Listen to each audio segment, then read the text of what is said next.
Sir हाँ sir ये मतलब एक पूछना था कि एक नंबर है 770। तो मतलब इसके कितने वेज होंगे कि इसके प्रोडक्ट्स को मतलब। बेटा अभी पढ़ेंगे ये, मतलब number of ways of factorising जो है वो अभी सीखेंगे पीएनसी में हम लोग। प्राइम फैक्टर्स में कितने तरह से ब्रेक कर सकते हैं वो चीजें सीखेंगे अभी। सर ये क्वेश्चन तो डिटरमिनेंट का था फिर। कौन सा? डिटरमिनेंट में था ये क्वेश्चन क्या था? कि एक मैट्रिक्स था, उसको सॉल्व करे एक नंबर आएगा, फिर उससे उसके जो प्राइम फैक्टराइजेशन होंगे वो हाँ कितने वो वेज एक्चुअली क्या होंगे। होता है कि मैट्रिसेस 12th का चैप्टर है ना, और 11th में पीएनसी आप लोग पहले पढ़ चुके होते हैं, तो इसीलिए हम लोग उसमें से वो वाला क्वेश्चन दे देते हैं। पापा मम्मी ने कहा बेटा सोए नहीं। बताए।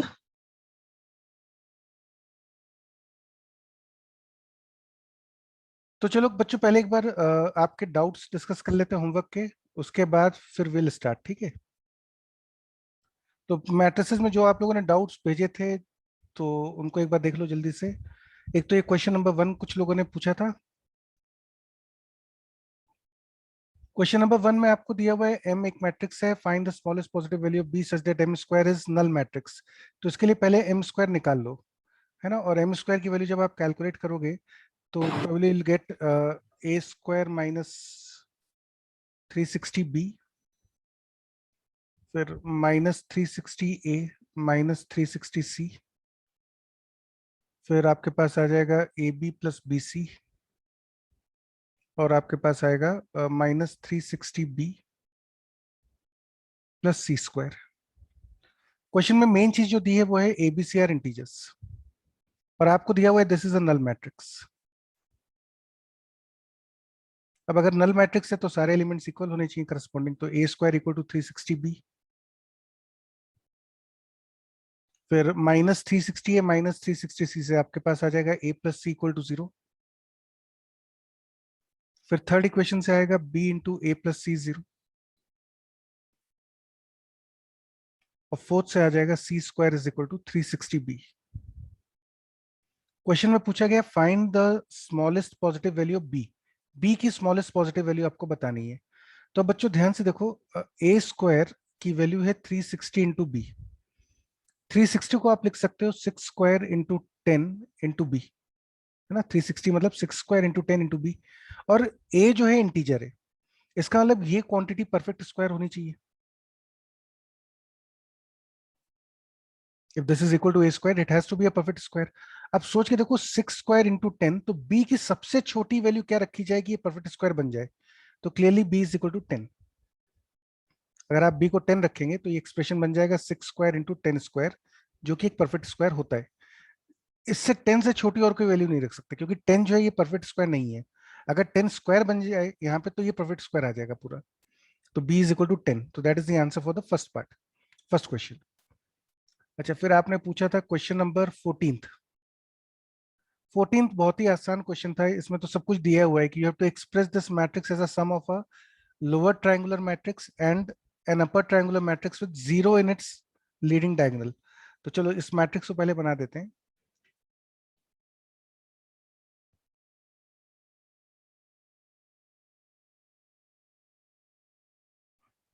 तो एक तो बच्चों ये मैट्रिक्स आपकी बन गई है ना, ये तो हो गई लोअर ट्रायंगुलर मैट्रिक्स। और एक आपको अपर ट्रायंगुलर मैट्रिक्स बनानी है जिसके सारे एलिमेंट्स, लीडिंग एलिमेंट जितने भी हैं वो जीरो हों।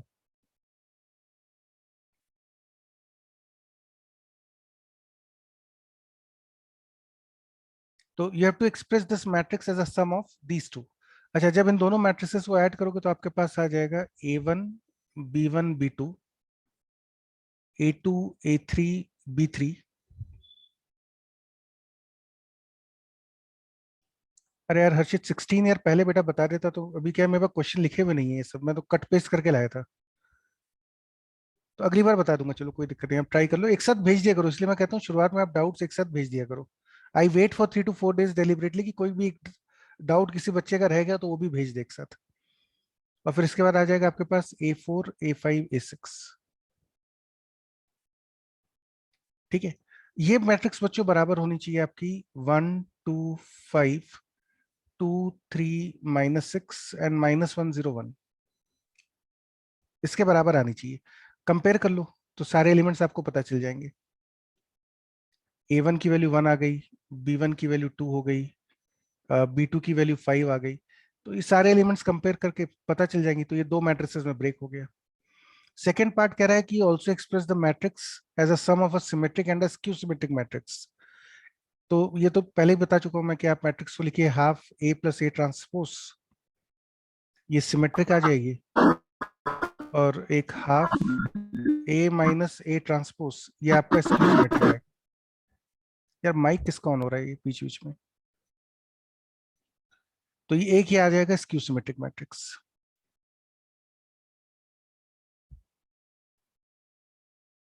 ठीक है, तो ये दो मैट्रिसेस आपके पास आ गई।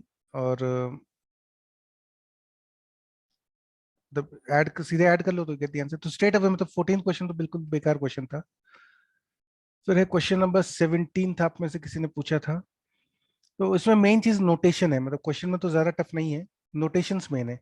तो मेन चीज है इसके अंदर, अगर हम कभी भी ये नोटेशन यूज करेंगे nx, तो इसका मतलब होता है number of elements in the matrix x, number of elements in the matrix x, ये मतलब है इस नोटेशन का। ठीक है, और ऑफ कोर्स अगर कोई मैट्रिक्स मान लीजिए बन ही ना पाए, जैसे मान लीजिए n ऑफ एक्स वाई लिखा हुआ है और x इंटू वाई डिफाइंड ही नहीं हो रहा, क्योंकि मल्टीप्लीकेशन होने के लिए मैंने आपको बताया था ना कि p इंटू क्यू और दूसरे को q इंटू आर होना पड़ेगा, तब आप इनको मल्टीप्लाई कर सकते हो।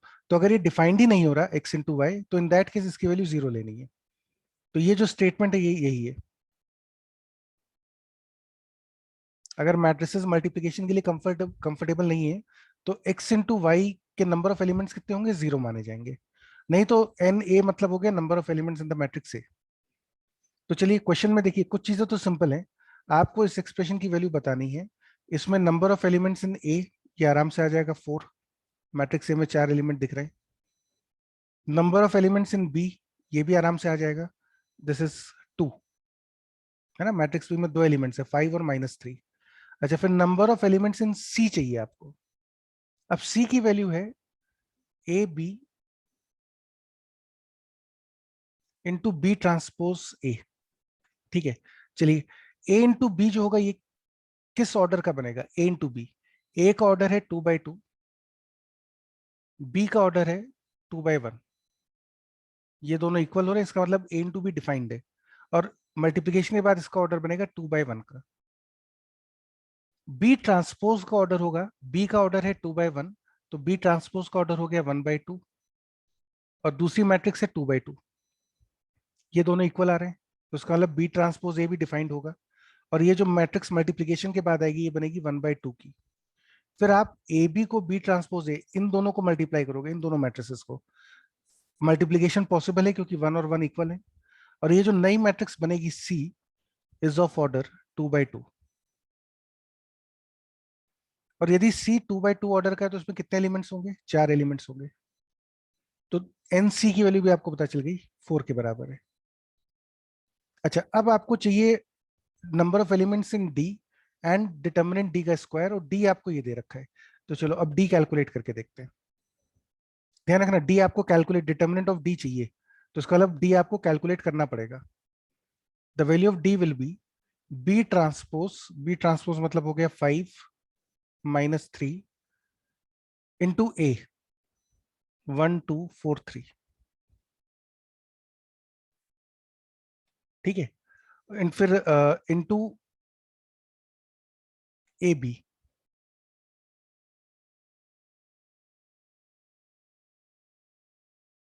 फाइव -3, है ना, इंटू ए बी, ये करना है आपको। You to find the value of this particular expression.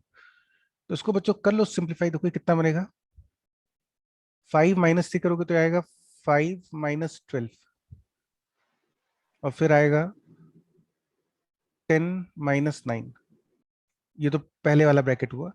दूसरे वाले ब्रैकेट में आपका बनेगा 1 2 into 5 -3, 5 -6, 20 -9। This will be same as -7 1 -1 11, which will be same as 18। तो ये बच्चों मैट्रिक्स डी जो है ये 1 बाय 1 बनी, 1 बाय 1 ऑर्डर की है। तो देयरफॉर एन डी की वैल्यू कितनी आ जाएगी 1, और डिटर्मिनेंट डी की वैल्यू आ जाएगी 18, और इसको यहाँ पुट कर दीजिए अब एक्सप्रेशन में। तो therefore the expression n C mod D square plus n D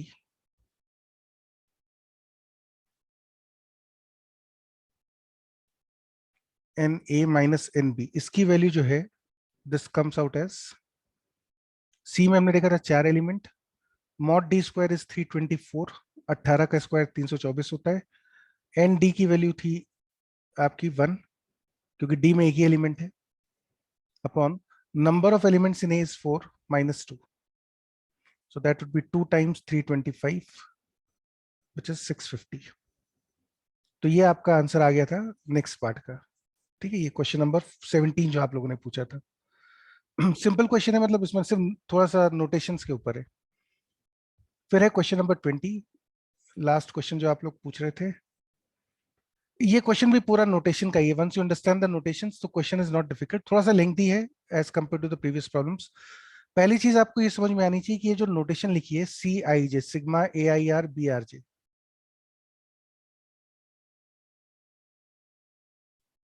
यहाँ पे आर की वैल्यू है 1 से 3 और आई और जे की वैल्यू है 1 से लेके 1 या 2 के बीच में, है ना, ये कंडीशन दी है। तो बच्चों उसमें एक काम करो, आप पहले आई और जे की वैल्यू 1 रख लो, तो आपको C11 की वैल्यू मिल जाएगी। और C11 की वैल्यू अगर आप देखेंगे तो ये आएगी सिग्मा, हमने आई की वैल्यू 1 रखी है तो 1 आर, बी आर, जे की वैल्यू भी 1 रखी है, r goes from 1 to 3 which will be same as, r को 1 रखोगे तो ये आएगा A11 B11 plus A12 B21 A13 B31। तो C11 की वैल्यू इसके बराबर आ जाएगी। Now this is nothing but इस वाली रो का मल्टीप्लीकेशन इस वाले कॉलम के साथ। तो इनफैक्ट ये पूरी जो मैट्रिक्स सी है ना आपकी, मैट्रिक्स सी सिंपल लैंग्वेज में this is A into B only, matrix C is A into B. तो ए इंटू बी कैलकुलेट कर लीजिए, है ना। ए इंटू बी की वैल्यू आ जाएगी आपके पास 1 by x plus 2x plus 6 plus 3x, sorry 2x।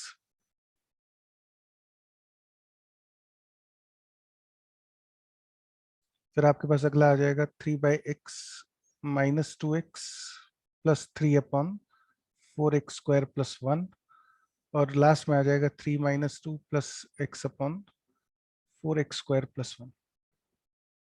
तो ये मैट्रिक्स सी आ गई आपकी मल्टीप्लाई करके, ए इंटू बी के बराबर है। अगर आप थोड़ा ध्यान से देखेंगे तो C11 की वैल्यू जो है वो इसके बराबर आती है। तो दिख रहा है हमको कि ये वाली रो इससे मल्टीप्लाई हुई। ऐसे ही अब आप आई और जे की वैल्यू अलग कर दीजिएगा, आई की वैल्यू 1, जे की वैल्यू 2 रख लेना, तो आपको C12 पता चल जाएगा, C13। तो ये मैट्रिक्स सी जो है इसके बराबर है। अब दूसरा जो क्वेश्चन में ट्रैप है वो ये है, इस एक्सप्रेशन की value.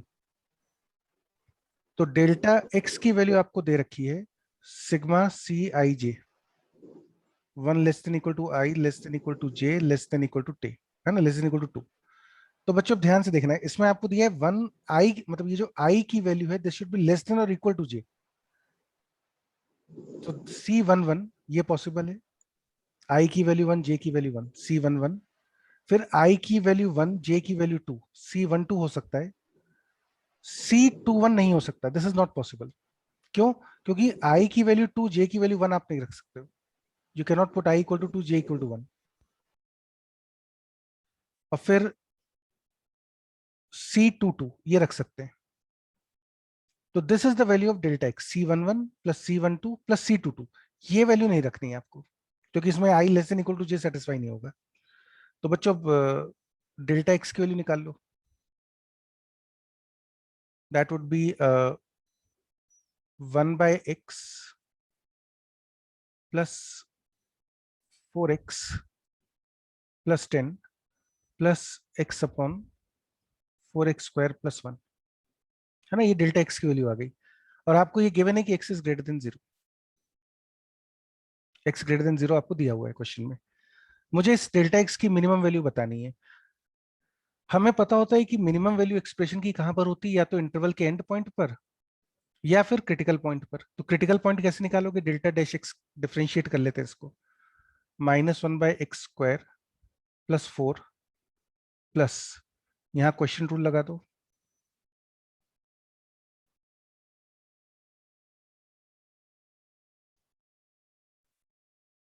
Equal to 0। This will give you 4x² -1 plus 1 - 4x², यहाँ पे होल स्क्वायर आएगा, इक्वल टू 0। मैंने सिंपली डिफरेंशिएट कर लिया। और यहाँ से बच्चों 4x² -1 कॉमन भी ले सकते हो, आपके पास आ जाएगा 1/x² माइनस 1/4x² + 1 का होल स्क्वायर। अच्छा, अब एक इंटरेस्टिंग चीज आप ये देख सकते हैं कि ये वाला जो एक्सप्रेशन है ये हमेशा पॉजिटिव होगा। क्यों होगा पॉजिटिव? क्योंकि यहाँ पे डिनोमिनेटर छोटा है और ये डिनोमिनेटर बड़ा आएगा। यदि x पॉजिटिव है तो x² छोटी वैल्यू होगी, 4x² + 1 का होल स्क्वायर पक्का x² से ज्यादा आएगा। तो ये छोटा डिनोमिनेटर, ये बड़ा डिनोमिनेटर, डिनोमिनेटर बड़ा होता है तो फ्रैक्शन की वैल्यू छोटी होती है, तो ये वैल्यू तो पक्का पॉजिटिव है। Therefore you get 4x² -1 should be 0, which means x is equal to ±½ अब x पॉजिटिव दिया हुआ है आपको क्वेश्चन में, तो इसलिए हम x की वैल्यू 1/2 लेंगे। x की वैल्यू 1/2 डेल्टा x में पुट कर दीजिए, therefore डेल्टा 1/2 की वैल्यू आ जाएगी, यहाँ पे x की जगह 1/2 रख दो, तो this will simplify to, after simplification this will become 57/4।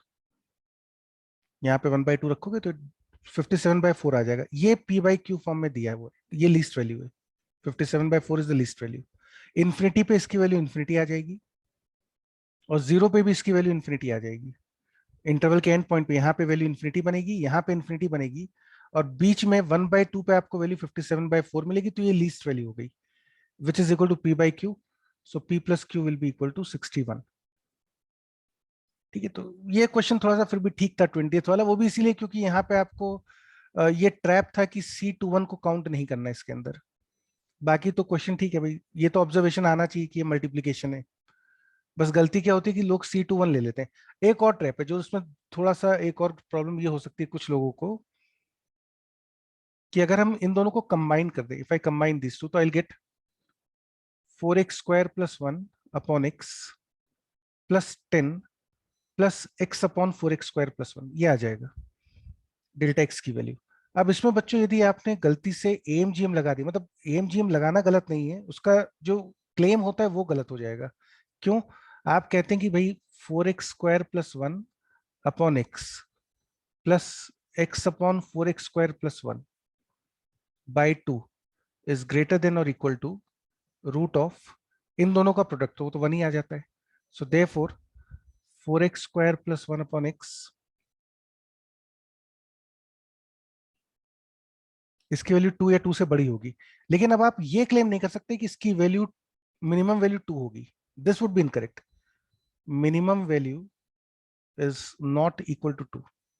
Y? क्योंकि मिनिमम वैल्यू 2 तब हो सकती है जब ये सारे नंबर्स इक्वल हो, जिन पे AMGM लगाया है वो इक्वल होंगे, तभी यहाँ पे इक्वल टू 2 के बराबर हो सकता है। अब ये इक्वल टू तब आएगा जब ये दोनों नंबर्स बराबर। और आप देख सकते हो कि 4x² + 1 का होल स्क्वायर हमेशा x² से ज्यादा होगा, बराबर तो आने का सवाल ही नहीं उठता, ये वैल्यू पक्का बड़ी होगी x² के कंपैरिजन में, तो यहाँ से आपको कोई सोल्यूशन नहीं मिलेगा। तो यदि आपने AMGM इनइक्वालिटी लगा दी बगैर इक्वालिटी केस के बारे में सोचे हुए, तो आपका आंसर आ जाएगा 12। Therefore 12 is wrong answer. गलत क्यों है? क्योंकि AMGM में आपने इक्वालिटी केस जो अज्यूम करा है वो पॉसिबल नहीं है। इक्वालिटी केस तब होगा जब वेरिएबल्स बराबर होंगे, और ये दोनों बराबर हो नहीं सकते, तो 12 इज रॉन्ग आंसर। ये एक थोड़ा सा और ट्रैप था जहां पे आप फंस सकते हैं यदि आपने जल्दबाजी में AMGM लगा दिया और इक्वालिटी केस को ट्रैक नहीं करा तो। ठीक है, तो विद दिस मेरे ख्याल से चारों डाउट्स आपके क्लियर हो गए। और कोई हो तो बता देना मुझे, मतलब मैं 2-3 दिन वेट इसीलिए करता हूँ आपको, है ना, कि आप क्लास के पहले बता दें मुझे। व्हाट्सएप कर दिया करो, just send me the question number, तो फिर वो डाउट्स के साथ साथ में डिस्कस हो जाएगा। तो चलो बच्चों अब आगे चलते हैं, let's move to the next part. Indirect selection हमने लास्ट टाइम पे पढ़े थे। आज हम देखते हैं आइडेंटिकल ऑब्जेक्ट्स अगर आ जाएं क्वेश्चन में तो आप कैसे चीजों को अरेंज करते हैं ना, कैसे सोचते हैं आइडेंटिकल ऑब्जेक्ट्स। तो let me take a simple example. Suppose यदि बच्चों आपके पास 4 लेटर्स हैं ABCD और आपको इनको शफल करना है, so you'll get how many ways? You'll get total 4 factorial ways। 4 letters को शफल करने का तरीका हो गया 4 फैक्टोरियल। ठीक है, तो टोटल आपके पास 24 तरीके आ जाते हैं। लेकिन सपोज अगर मैं आपको 4 लेटर्स ये दे दूं, 3 A और 1 B। अब इनको जब आप शफल करना स्टार्ट करेंगे तो आपके पास देखो क्या क्या बन सकता है। 1 शफलिंग हो सकती है इस तरह से, फिर आप ये शफलिंग कर सकते हैं, फिर हम A B A ये कर सकते हैं, और हम चाहें तो B AAA भी कर सकते हैं। आप there are total only 4 ways. मतलब अगर लेटर्स आइडेंटिकल हो जाएं तो परम्यूटेशन में n फैक्टोरियल वाला फॉर्मूला नहीं लग सकता। n फैक्टोरियल का फॉर्मूला सिर्फ तब लगा सकते हैं जब डिस्टिंक्ट ऑब्जेक्ट्स हो। अगर ऑब्जेक्ट्स आइडेंटिकल हैं तो फिर आप वो मेथड नहीं लगा सकते। तो अब सवाल उठता है कि यार फिर अगर ऑब्जेक्ट्स आइडेंटिकल हो जाएंगे तो मुझे एक चीज जो दिख रही है वो ये है कि n फैक्टोरियल वाला फॉर्मूला तो नहीं लगेगा। दूसरी चीज जो मुझे गट फीलिंग आ रही है कि शायद, हंच है, मतलब जरूरी नहीं कि कंफर्म हो, लेकिन मुझे ऐसा अंदेशा है कि शायद ये वैल्यू 24 से छोटी आनी चाहिए। तो मैं कैसे काउंट कैसे करूं इस चीज को? ये तो छोटी वैल्यू थी, हमने मैनुअली बना के देख लिया। बड़ी वैल्यूज पे कैसे काउंट करके देखोगे? जैसे सपोज सपोज अगर हम आपको बोलें कि ये 4 लेटर्स हैं A फिर 3 B हैं, 2 C हैं, let's say C,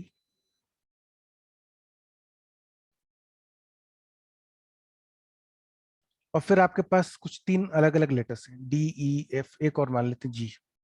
in letters को कितने तरह से शफल कर सकते हैं?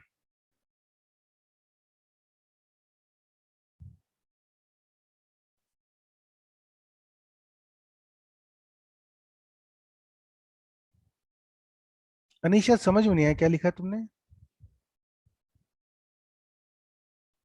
सर ये डिवाइड बाय 3 फैक्टोरियल नहीं कर सकते क्या, ऐसा कुछ इसमें? नहीं मतलब वो कर तो सकते हो, तो फॉर्मूला हो गया, लेकिन वो क्यों करेंगे? क्यों करूं 3 फैक्टोरियल से डिवाइड क्यों करूं मैं? मतलब why should I divide with 3 factorial? वो 4 मतलब 24 और 4 में कनेक्शन लाने के लिए। तो मैं वही चीज समझा रहा हूँ कि क्यों होना चाहिए डिवीजन, है ना। तो बच्चों अगर आपको मान लीजिए टोटल दे 7 9 + 4 13 ऑब्जेक्ट्स, और आपको इनको शफल करना है एक रो में, तो आप कैसे करोगे? Now understand the logic carefully. मैं 13 प्लेसेस बना लेता हूँ, 1 2 3 4 5 6 7 8 9 10 11 12 13। 13 प्लेसेस मैंने बना ली जहां पे मैं इन 13 लेटर्स को शफल करूंगा। ठीक है, अब बहुत ध्यान से देखिएगा। सबसे पहले हम क्या करते हैं, out of this 13 places, out of this 13 places I choose 4 places, choose 4 places for A। भाई 4 A आपको रखने, तो A को कहां का रखोगे? उसके लिए हम 4 प्लेसेस चूज कर लेते हैं। सपोज हमने डिसाइड करा A को इन 4 प्लेसेस पर रखेंगे। ठीक है, अच्छा नाउ अब ये जो 3 B है ये भी दिक्कत करेंगे, तो now I choose out of the remaining places. देखो 4 प्लेसेस तो A ने खत्म कर दी, 13 में से 4 प्लेसेस पे तो A बैठ गए। प्लेसेस कितनी बची आपके पास? 9 places. Out of the remaining 9 places choose 3 places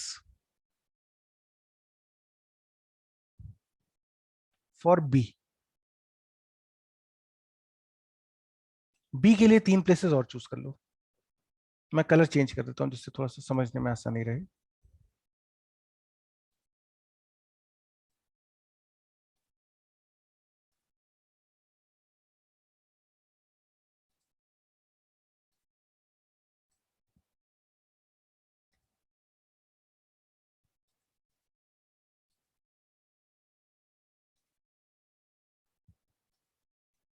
ठीक है बच्चों, तो अब बची हुई जो 9, भाई 13 प्लेसेस में से 4 प्लेसेस तो इन्हें खर्च कर दी। जो बची हुई 9 प्लेसेस थी उनमें से 3 प्लेसेस पे हमने बी रख दिया। तो सपोज बी के लिए हमने चूज करा कि भाई बी को यहाँ पे रख देते हैं, let's put be in these 3 places. तो ये बी का भी काम खत्म हो गया। ध्यान रखना जब आपने इन 4 प्लेसेस पे ए को रखा तो ए की शफलिंग एक ही तरह से हो सकती है। ये जो 4 प्लेसेस पे ए रखे गए हैं ये आपस में एक ही तरह से शफल हो पाएंगे क्योंकि चारों एक जैसे हैं। अच्छा अब हम रखते हैं 2C को। 2C रखने के लिए अब देखो फिर से टोटल प्लेसेस आपकी कितनी खर्च हो गई, 9 में से 3 और चली गई, तो you are left with 6 places. 6 में से 2 प्लेसेस आप चूज करिए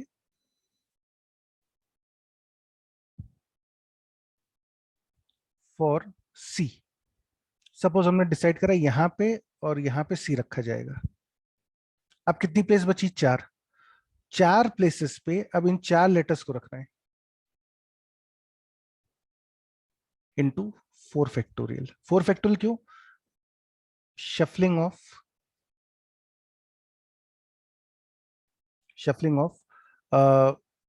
4 letters D, E, F, G in 4 places। 4 he place बची थी भाई, बची हुई तो सब खत्म हो गई।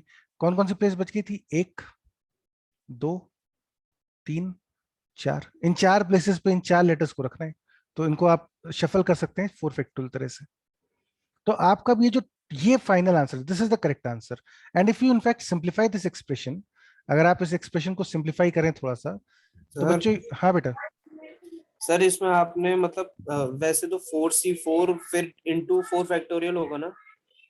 भाई वैसा भी सोच लो, नहीं तो 4 ही प्लेसेस तो बची, मतलब 4 में से 4 चूज करने का क्या मतलब है, अब तो 4 प्लेसेस दिख रही हैं और 4 लेटर्स रखने हैं आपको, तो 4 हाँ फैक्टोरियल सीधे लेकिन लगा दो। लेकिन मतलब इस क्वेश्चन में तो अपन वो सी वाला कर रहे हैं, चूज कर रहे हैं, तो पहले अपन ने चूज किया फिर चलो 4 तो फैक्टोरियल चलो पे वैसा लिख लो, भेजना। कोई इशू नहीं, वैसा लिख लेते हैं, कोई दिक्कत नहीं है कि भाई बची हुई 4 प्लेसेस में से 4C4 इंटू 4 फैक्टोरियल, ऐसा कर लो, कोई दिक्कत नहीं। ठीक है भाई, फाइनली आनंद आना चाहिए, कैसे भी आ जाए। तो चलो बच्चों अब आगे देखो क्या होता है। अब no let's look at this expression, ये बच्चों मजेदार एक्सप्रेशन है। देखो 13 में से 4 ऑक्यूपाई करी, बची हुई 9 में से 3, बचे हुए 6 में से 2, बचे हुए 4 में से 4, है ना। तो इस तरह का जो ये एनसीआर आते हैं ना मल्टीप्लिकेशन में, बहुत मजेदार होते हैं। देखो 13 factorial upon 4 factorial 9 factorial into 9 factorial upon 3 factorial 6 factorial into 6 factorial upon 2 factorial 4 factorial into 4 factorial upon 4 factorial 0 factorial into 4 factorial. तो ये पूरा एक्सप्रेशन को मैंने एनसीआर को एक्सपेंड करके लिखा। अब आपको कुछ मजेदार चीज दिखेगी, 9 फैक्टोरियल से 9 फैक्टोरियल कैंसिल, 6 फैक्टोरियल से 6 फैक्टोरियल कैंसिल, 4 फैक्टोरियल से ये वाला 4 फैक्टोरियल कैंसिल, ये वाला 4 फैक्टोरियल ऊपर से कैंसिल। तो आपके पास अब क्या बच गया, you are left with 13 factorial upon 4 factorial 3 factorial 2 factorial. In fact इस चीज को बच्चों ध्यान भी रखना, जैसे मान लो कभी भी नोट करके मैं लिख देता हूं अलग से, जैसे मान लीजिए कभी आपके पास इस टाइप से आ जाए ना कि 20C7, 20 में से 7 जगह ऑक्यूपाई करी, बची हुई 13 में से फ्रॉम द रिमेनिंग 13 4, अब कितनी बची, 13 में से 4 और चलेगी, 9 बची, 9 में से 3, अब कितनी बची 6, 6 में से 2 बची 4, 4 में से 3 बची 1, 1 में से 1। जब भी इस तरह से प्रोडक्ट हो ना, 20 में से 7, फिर बची हुई में से कुछ, फिर बचे हुए में से कुछ, जब तक कि खत्म नहीं हो जाए 1 में से 1, ये जो एक्सप्रेशन आता है ये काफी मजेदार होता है। This will always simplify to 20 factorial, सबसे बड़ा फैक्टोरियल, और ये जो नीचे दिख रहे हैं ना 7 4 3 2 3, ये इधर आ जाएंगे, 7 factorial 4 factorial 3 factorial 2 factorial 3 factorial. ये बच्चों एक्सप्रेशन हमेशा इस टाइप से बनेगा। आप चाहो तो एक्सपैंड करके देख लेना इसको। आप देखो यहां भी यही हुआ, सबसे ऊपर आया 13 फैक्टोरियल, ये रहा, और फिर 4 फैक्टोरियल 3 फैक्टोरियल 2 फैक्टोरियल, है ना, 4 फैक्टोरियल 3 फैक्टोरियल 2 फैक्टोरियल, ये चीज।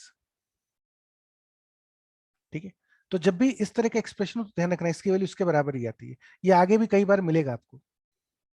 चलो एक और छोटा सा एग्जांपल देखते हैं। अब मैं चाहूँ तो अब इसको जनरलाइज कर देता हूँ, let's generalise the result.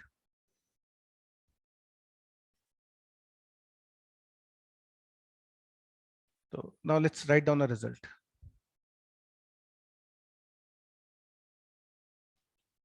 Number of permutations, permutation मतलब shuffling, number of permutations of n objects in a row of which p objects are alike of one kind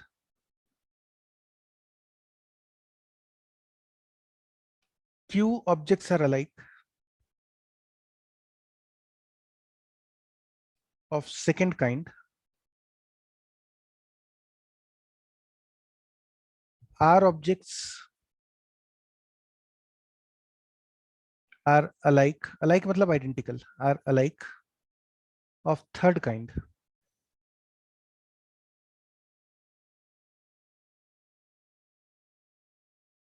Of third kind is given by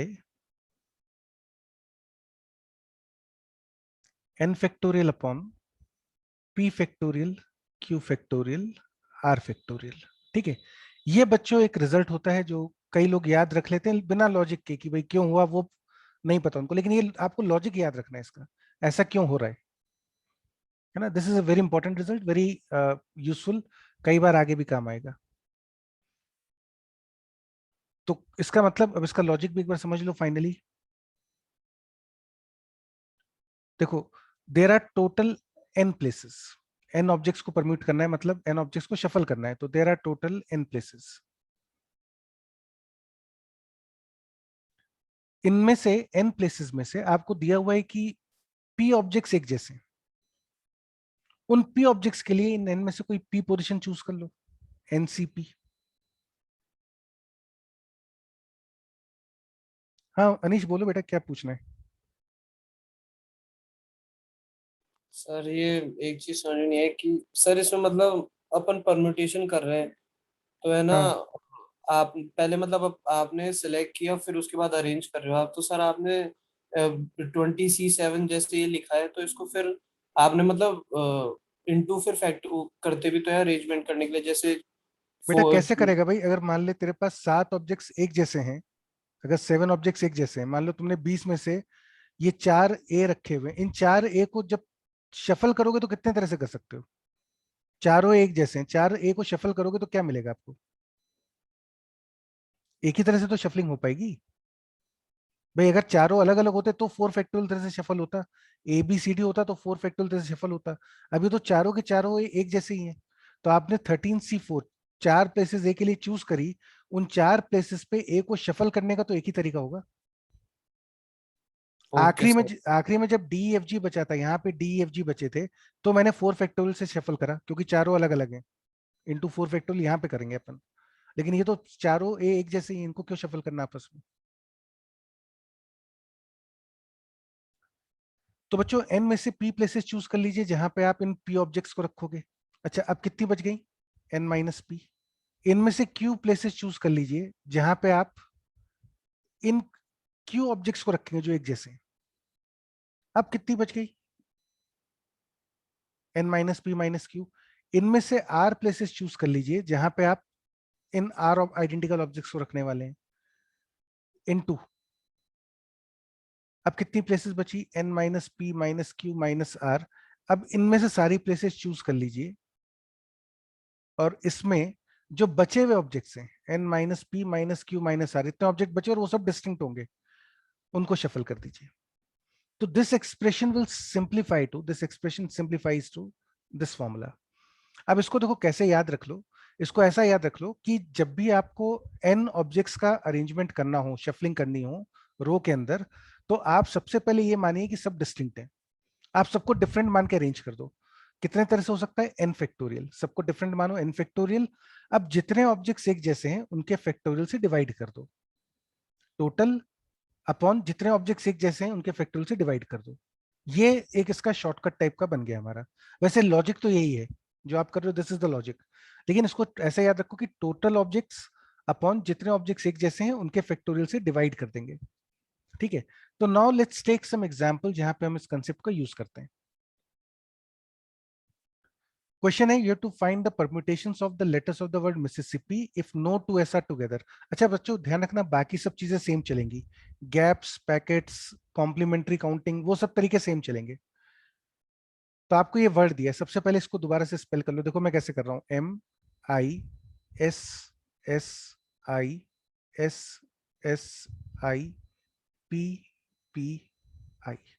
word को दोबारा से लिख लो। इससे आपको clearly दिख जाएगा total कितने ऑब्जेक्ट्स हैं। अच्छा अब आपको चाहिए कि दो no two S are together, दोनों कोई भी दो एस एक साथ ना हो, मुझे इन दोनों एस को एक साथ नहीं रखना, तो इसके लिए मुझे ऑब्वियसली गैप्स यूज करना पड़ेगा। तो मुझे एक हिंट मिलता है कि क्वेश्चन में गैप का इस्तेमाल करना है। क्यों? क्योंकि दोनों एस एक साथ नहीं चाहिए। उसके लिए मुझे पहले गैप्स क्रिएट करने पड़ेंगे। गैप्स कैसे क्रिएट होंगे? आप इन 4 एस को छोड़ दीजिए, फॉरगेट अबाउट दिस 4 एस। आपके पास अब ये बचे remaining 7 letters, MIIII 2P, total 7 letters बचे। इन 7 लेटर्स को एक रो में अरेंज कर लो। कितने तरह से कर सकते हो? 7 फैक्टोरियल, सबको अलग अलग मान लिया 7 फैक्टोरियल। लेकिन लेकिन इनमें से 4 आई एक जैसे हैं, 2 पी एक जैसे हैं, इनके फैक्टोरियल से डिवाइड होगा इनटू। अच्छा जैसे आपने ये अरेंजमेंट करा तो आपके पास क्या बन गया होगा? कुछ MIIP,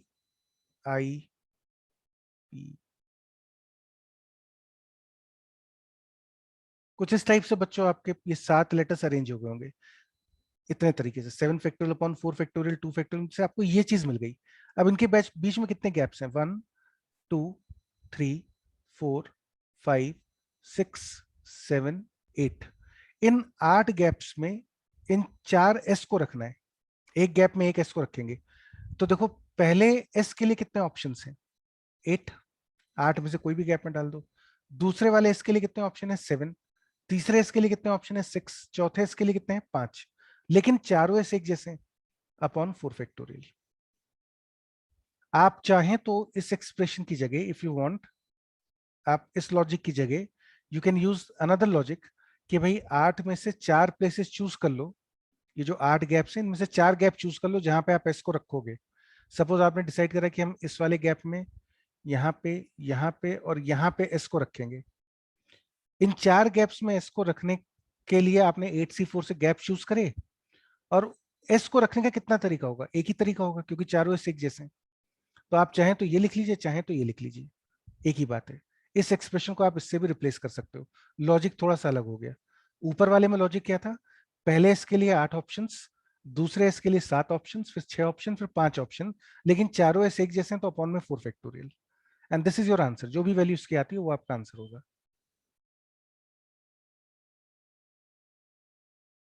ठीक है, और देखते हैं एग्जाम्पल। क्वेश्चन है, you to find the permutations of the letters of the word Haryana. तो सबसे पहले वर्ड को स्पेल कर लेते हैं, HARYANA।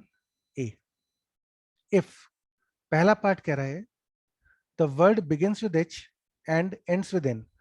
वन बच्चों टोटल लेटर है आपके पास 7। पहली प्लेस पे H होना चाहिए, दूसरी पे N होना चाहिए। ध्यान रखिएगा पहला नियम यही था कि जहां कंडीशन है पहले उस पोजीशन को फिल करेंगे। इस प्लेस के लिए एक ऑप्शन, इसके लिए एक ऑप्शन। अब 5 places, you are left with 5 places, 5 objects. 5 object हैं, 5 प्लेसेस हैं। कितने तरह से शफल कर सकते हो? 5 फैक्टोरियल। लेकिन उन 5 ऑब्जेक्ट्स में से जो यहां पर आएंगी उनमें 3 ए एक जैसे हैं, so that will simplify to 20। तो आप 20 वर्ड्स बना सकते हैं, एच से शुरू होते हुए एन पे खत्म होते हुए, है ना। एच और एन के लिए एक एक ऑप्शन हो गया। बीच में 5 प्लेसेस में 5 लेटर्स रखने। कौन से 5 लेटर रखोगे? ये वाले 5। लेकिन इन 5 में से 3 ए एक जैसे हैं, तो 5 फैक्टोरियल अपॉन 3 फैक्टोरियल। अच्छा सेकेंड पार्ट पे चलो। सेकेंड पार्ट में कह रहा है एच और एन एक साथ होने चाहिए। अगर एच और एन एक साथ चाहिए तो इनको एक पैकेट में डाल देते हैं। बचा क्या आपके पास? 3A R Y। Total units कितनी हो गई? 1 2 3 4 5 6। कितने तरह से शफल कर सकते हो इन 6 यूनिट्स को रो में? 6 फैक्टोरियल। लेकिन इन 6 यूनिट में से 3 यूनिट एक जैसी है, ए, ये तीनों यूनिट एक जैसी हैं, तो अपॉन 3 फैक्टोरियल इनटू पैकेट के अंदर चलो, पैकेट के अंदर शफलिंग करनी होगी 2 फैक्टोरियल, दोनों अलग अलग हैं तो आपको डिवाइड करने की जरूरत नहीं है। Now 6 factorial is 720 upon 6 into 2, that will be same as 240। ठीक है, तो बेसिक चीज क्या है कि अगर कुछ ऑब्जेक्ट्स आइडेंटिकल हैं तो उनको डिस्टिंक्ट मान के अरेंज करो और फिर नीचे अपॉन में नंबर ऑफ आइडेंटिकल ऑब्जेक्ट्स के फैक्टोरियल से डिवाइड कर दो, लेकिन उसको रटो मत, उसका लॉजिक पता होना चाहिए वो आया कैसे था। एक और एग्जांपल देखिए, permutations of the letters of the word Allahabad. तो पहले इलाहाबाद को स्पेल कर लेते हैं, ए एल एल,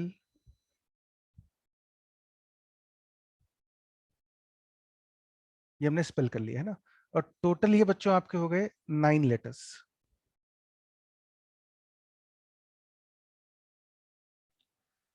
पहले पार्ट पे चलते हैं, वॉवेल्स ऑक्यूपाई इवन प्लेसेस। आपको इनको पर शफल करना है तो बच्चों टोटल 9 प्लेसेस बना लो, 1 2 3 4 5 6 7 8 9।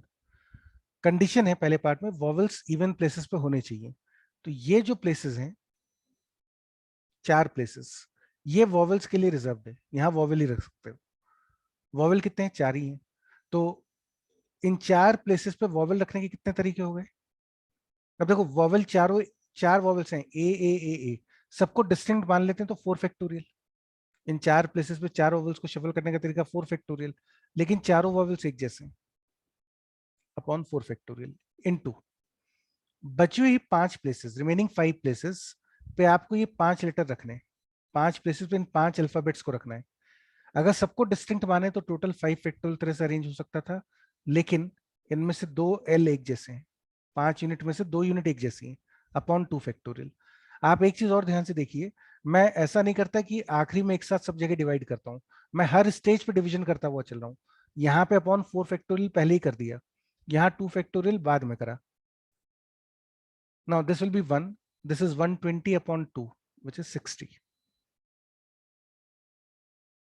Second part, both else do not come together, दोनों एल एक साथ नहीं होने चाहिए। चूंकि 2 ही एल हैं तो हम इसमें चाहें तो कॉम्प्लीमेंट्री काउंटिंग भी ले सकते हैं, गैप भी ले सकते हैं। मैं इसको फिलहाल कॉम्प्लीमेंट्री काउंट, हाँ बेटा। सर आपने ये ए वाला पार्ट कैसे किया, एक बार वापस बताओगे? भाई 4 ये वॉवेल्स, साउंड नहीं आ रही थी। 4 वॉवेल्स रखने थे ना आपको, 4 इन 4 प्लेसेस पे 4 वॉवेल्स आने चाहिए, तो 4 वॉवेल्स को 4 प्लेसेस पे रखने का तरीका 4 फैक्टोरियल। अब कितने वॉवेल एक जैसे थे? चारों एक जैसे थे, तो अपॉन 4 फैक्टोरियल। ठीक है, अच्छा अब बच्चों हम और सर कॉम्प्लीमेंट, आपने कुछ हाँ ऐसा कहा था कि ये 5 बाद में लिखा है, ऐसा क्या कहते हैं? अच्छा वो मैं ये कह रहा था कि जैसे कई लोग क्या करते हैं कि 4 फैक्टोरियल इंटू 5 फैक्टोरियल करेंगे, फिर आखिरी में एक साथ डिवाइड करते हैं। आखिरी में एक साथ डिवाइड मत करो, हर स्टेज पे डिवाइड करते हुए चलो, वरना कई बार अच्छे क्वेश्चन में गड़बड़ गलती हो जाएगी आपसे। अभी तो क्या है, सब मल्टीप्लीकेशन में तो दिक्कत नहीं है, कई बार अंदर केसेस बन जाते हैं, कुछ इस टाइप से केसेस बन जाएंगे, फिर आप पता चला आखिरी में एक साथ डिवाइड करोगे तो सब गड़बड़ हो जाएगी, तो इसलिए डिवाइड भी साथ में करते हुए ही चलो, आखिरी में एक साथ डिवाइड करने का लफड़ा मत करना। जहां पे दिखे कि ऑब्जेक्ट्स एक जैसे हैं वहीं पे तुरंत डिवाइड करते चलो नीचे। अच्छा तो बच्चों लास्ट पार्ट के लिए हम मतलब सेकंड पार्ट के लिए we are using complementary counting. 2 method possible है, कॉम्प्लीमेंट्री काउंटिंग से आप कर सकते हैं और आप गैप से भी कर सकते हैं। गैप वाला मेथड आप घर पे करके देख लीजिएगा, I leave that for the homework. Complementary counting से कर लेते हैं। आपको चाहिए दोनों एल एक साथ ना हो, तो हम एक काम करते हैं, टोटल माइनस दोनों एल टुगेदर, है ना, दोनों एल एक साथ आ जाए। अच्छा टोटल कितने तरह से शफल कर सकते हो इन 9 लेटर्स को? 9 फैक्टोरियल अगर सब अलग अलग माने तो, लेकिन 4 ए एक जैसे हैं और 2 एल एक जैसे हैं, माइनस वो वाले परम्यूटेशंस, वो वाली शफलिंग जिसमें दोनों एल एक साथ आते हो। अच्छा अगर दोनों एल बच्चों एक साथ चाहिए तो उनको एक पैकेट में डाल देते हैं, एक पैकेट में डाल दो। इस पैकेट को एक यूनिट काउंट करना है। Total units are 4 5 6 7 8, total 8 units हो गई, 8 फैक्टोरियल अपॉन इन 8 यूनिट में से 4 यूनिट एक जैसी हैं, चारों एक जैसे हैं, 4 फैक्टोरियल इनटू पैकेट के अंदर शफल कर सकते हैं 2 फैक्टोरियल, लेकिन पैकेट के अंदर दोनों ऑब्जेक्ट्स एक जैसे हैं तो अपॉन में भी 2 factorial. So this will give you the answer, जो भी इसकी वैल्यू आती है दैट इज द आंसर। ठीक है, दो मेथड पॉसिबल है, आप गैप से भी कर सकते हैं और कॉम्प्लीमेंट्री काउंटिंग से भी कर सकते हो। गैप वाला मैं घर के लिए छोड़ रहा हूँ। ये इसका आंसर हो गया क्वेश्चन का। बिल्कुल जैसा पहले कर रहे थे बिल्कुल वैसा ही करना है, जहां कंडीशन है पहले उनको भरो, गैप्स और पैकेट्स का इस्तेमाल करो, कॉम्प्लीमेंट्री काउंटिंग का यूज होगा, एंड मतलब मल्टीप्लिकेशन और मतलब एडिशन। बस फर्क इतना है कि जहां पे आपको दिखेगी यार ये यहाँ पर इतने ऑब्जेक्ट्स एक जैसे हैं, उसके फैक्टोरियल से डिवाइड कर लेना। चलो अगला क्वेश्चन देखते हैं। Letters of the word refer are permuted and the words are arranged in alphabetical order as in dictionary। ठीक है भाई, find the rank of the word refer. इस तरह के क्वेश्चन काफी कॉमन है, कई बार क्वेश्चन पूछ लेता है, तो एक बार ध्यान से समझ लीजिए कैसे करेंगे। बच्चों रेफर जो है पहले इसको दोबारा से लिख लो, R E F E R। और जब भी ये डिक्शनरी वाले क्वेश्चन हो ना, तो आप इन लेटर्स को अल्फाबेटिकली भी लिख लो। मतलब instead of writing them in this order, it's better to write them as E E alphabetically, चलो फिर एफ आर आर, ऐसा लिखो, ये ज्यादा अप्रोप्रिएट है। ठीक है,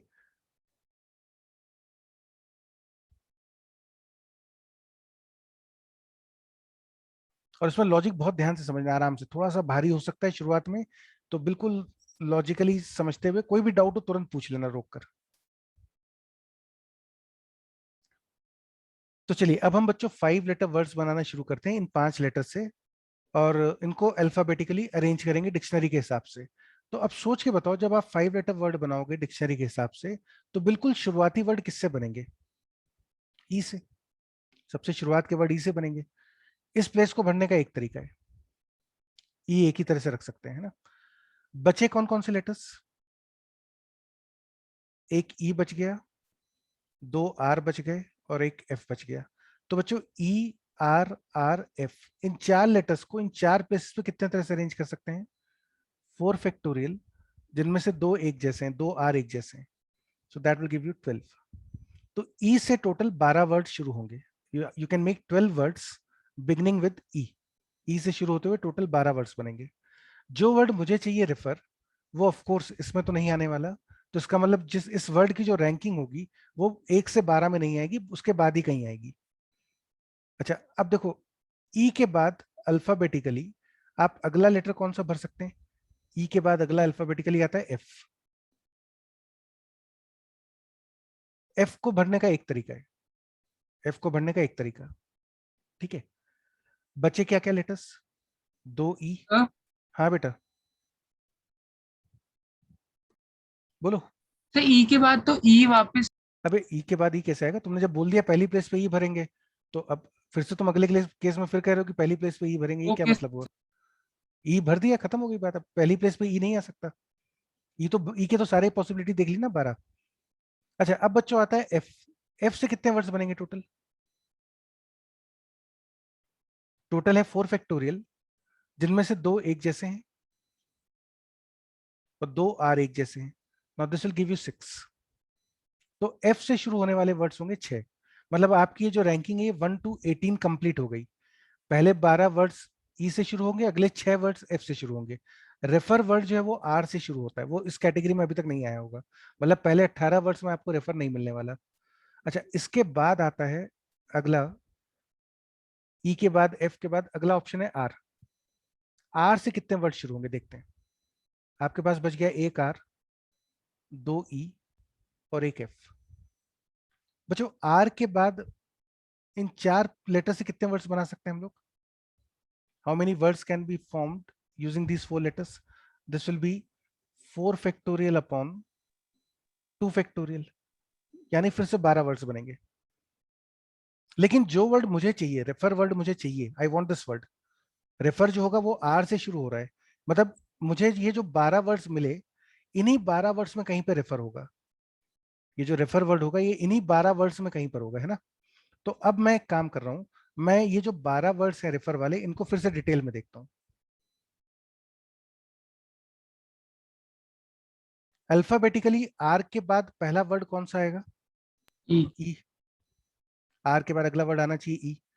आर ई से जो वर्ड शुरू होंगे, क्या रेफर इसी में मिलेगा आपको? आप यस। बोलोगे हाँ सर इसी में मिलेगा। तो ठीक है, जैसे ही आपको पता चले कि आर ई से शुरू होने वाले वर्ड्स में ही वर्ड मिलने वाला है, मुझे रेफर इसी में मिलने वाला है, तो अब अल्फाबेटिकली देखो अगला कौन सा लेटर आ सकता है, E. Next letter again alphabetically can be E. क्या रेफर वर्ड इस कैटेगरी में आएगा? नहीं आएगा। रेफर तो आर ई एफ से आएगा, आर ई ई से रेफर नहीं आने वाला। तो अब आप काउंट कर लीजिए कि भाई आर ई ई से कितने वर्ड्स बन सकते हैं। One option, one option, one option, और अब आपके पास बच गए दो लेटर्स आर और एफ। इन दो लेटर्स को इन दो प्लेसेस पे शफल करने के तरीके हो गए 2 फैक्टोरियल। यानी दो वर्ड्स ऐसे होंगे जो आर ई ई से शुरू हो रहे होंगे। There are only 2 words. Refer इस कैटेगरी में नहीं मिलेगा आपको। चलिए अगली कैटेगरी बनाते हैं, आर ई। आर ई के बाद बच्चों अगला लेटर आएगा एफ अल्फाबेटिकली। क्या रेफर आपको इस कैटेगरी में मिलेगा? आप बोलोगे मिलेगा। जैसे ही पता चले वर्ड इस कैटेगरी में आ रहा है तो नेक्स्ट लेटर अल्फाबेटिकली फिल करो, ई। आर ई एफ के बाद अगला आएगा ई। ई के क्या इस कैटेगरी में रेफर मिलेगा? बिल्कुल मिलेगा। अगला वर्ड भर दो, अगला अल्फाबेट भर दो, आर। क्या यही रेफर मिल गया? मिल गया। तो this is the word which we got after 12 plus 6 plus 2,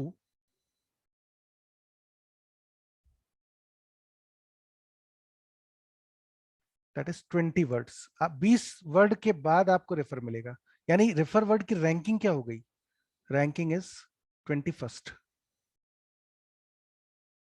21वां word जो है वो रेफर है।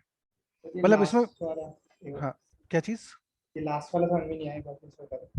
एक्चुअली फंडा क्या होता है कि जब तक आपको वर्ड रेफर वर्ड जो चाहिए, जो रिक्वायर्ड शब्द है, जब तक वो रिक्वायर्ड शब्द आपको उस कैटेगरी में नहीं मिल रहा, आप कैटेगरी चेंज करते जाइए। आपने ई से शुरू होने वाले वर्ड देखे, उसमें रेफर नहीं मिला, आपने नेक्स्ट कैटेगरी बनाई, एफ से शुरू होने वाले वर्ड, इसमें वर्ड नहीं है, फिर आपने आर से शुरू होने वाली वर्ड्स बनाए, इस कैटेगरी में रेफर मिलेगा। जिस कैटेगरी में रेफर मिले तो अगली पोजीशन लॉक कर दो। आर तो था ही पहले, अब आर से शुरू होने वाले वर्ड्स में आपको रेफर मिला तो आपने इस ई को लॉक कर दिया। चलो अगली पोजीशन लॉक करते हैं, आर ई। क्या आर ई से रेफर मिलेगा? मिलेगा। तो आपने फिर अगली पोजीशन लॉक करी, आर ई ई। क्या आर ई ई से रेफर मिलेगा? नहीं मिलेगा। तो आपने पता कर लिया इससे कितने शब्द बनेंगे? 2 बनेंगे। अब आर ई तो फिक्स था ही, ये तो फिक्स था ही, क्योंकि इसी कैटेगरी में रेफर मिलना था।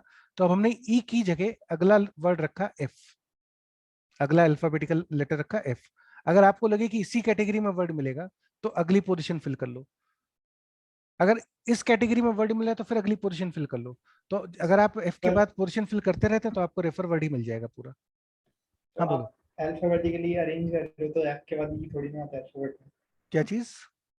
आप अल्फाबेटिकली अरेंज कर रहे हो ना, इसके बेटा बाद मैं अल्फाबेटिकली अरेंज नहीं कर रहा हूं, मैं ये लिख रहा हूं कि आर ई के बाद अल्फाबेटिकली कौन सा लेटर आना चाहिए नेक्स्ट, ई। जो आपको आर ई ई लास्ट से वर्ड शुरू होंगे, उसके बाद आर ई एफ से वर्ड शुरू होंगे, उसके बाद आर ई आर से वर्ड शुरू होंगे, यही तो होगा अल्फाबेटिकली।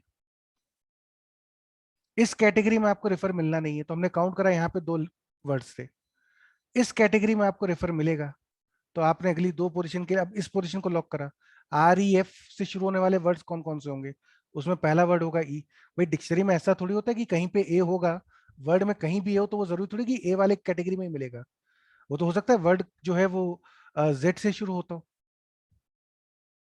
ए उसमें बाद में भी तो आ सकता है। ऐसा जरूरी थोड़ी कि आर ई ई एक साथ ही होगा, उसके बाद ई बीच में कहीं आ ही नहीं सकता आगे।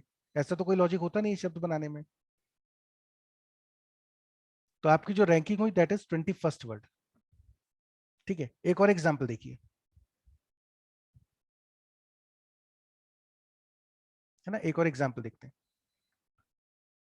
जैसे मान लीजिए आपको वर्ड, फिर से क्वेश्चन देखते पहले। Letters of the word again are permuted and the words are arranged in alphabetical order as in a dictionary. Find the 50th word in the list.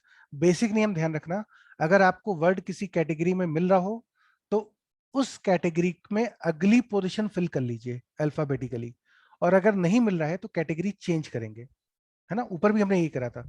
अगर वर्ड आपको किसी कैटेगरी में नहीं मिलता है तो आप कैटेगरी चेंज करिए। ई के बाद आप एफ पे आ गए, एफ के बाद आर पे आ गए। लेकिन अगर आपको लगता है कि वर्ड इस कैटेगरी में मिलेगा तो फिर आप अगली पोजीशन फिल करिए। आपने आर ई, वर्ड आपको आर ई से ही मिलेगा तो आपने ये दोनों फिक्स कर दिए। और फिर इसके बाद वाली पोजीशन देखिए, आर ई से शुरू होने वाले, इस कैटेगरी में नहीं है तो आपने ई की जगह एफ कर दिया, कैटेगरी चेंज करी। अगर इस कैटेगरी में मिल रहा है तो आपने अगली पोजीशन फिल करी, अगर फिर से इस कैटेगरी में मिल रहा है तो अगली पोजीशन फिक्स करते जाओ। तो अगर सेम कैटेगरी में वर्ड मिलना है तो पोजीशन अगले लेटर को फिल करना शुरू कर दो, और अगर उस कैटेगरी में वर्ड नहीं मिल रहा है तो उससे पहले तक की पोजीशन लॉक करके कैटेगरी चेंज करो। तो चलिए वापस से इस क्वेश्चन पे चलते हैं अगेन पर। सबसे पहले आप इसको लेटर्स को दोबारा से लिख लीजिए alphabetically, A ji I N. ठीक है, ये लेटर्स हमने लिख लिया अल्फाबेटिकल ऑर्डर में। अब जब आप वर्ड्स, आपको ध्यान रखना 50वां वर्ड चाहिए, तो सबसे शुरुआत के जो वर्ड बनेंगे अल्फाबेटिकली वो ए से शुरू होंगे। ए से शुरू होने वाले कितने वर्ड आप बना सकते हैं? Total 4 factorial, 24 words. आपको जो 50th वर्ड चाहिए वो इस कैटेगरी में नहीं होगा, ये तो 24 वर्ड्स हैं, आपको तो 50th वर्ड चाहिए, तो इस कैटेगरी में वर्ड नहीं मिलना, चेंज द कैटेगरी। ए के बाद अल्फाबेटिकली अगले वर्ड शुरू होंगे जी से। अब जी से शुरू होने वाले कितने वर्ड्स बनेंगे? आप जब जी से वर्ड शुरू करेंगे तो आपके पास लेटर्स बच गए ए आई एन। टोटल कितने बन सकते हैं? 4 फैक्टोरियल, जिनमें से 2 ए एक जैसे हैं, तो ये आपको 12 वर्ड्स मिलेंगे जी से। यहां तक टोटल हो गए 36 वर्ड्स, 36। आपको 50th वर्ड चाहिए, 50th वर्ड अभी तक इस कैटेगरी में नहीं होगा, चेंज द कैटेगरी। आई से शुरू होने वाले वर्ड्स, आई से कितने वर्ड शुरू होंगे? The letters are A G N. इन 4 लेटर्स को शफल करने का तरीका हो गया 4 factorial upon 2 factorial, now that is again 12। ये टोटल हो गया 48। अगेन इस कैटेगरी में नहीं है। नेक्स्ट कैटेगरी, एन से शुरू होने वाले वर्ड्स।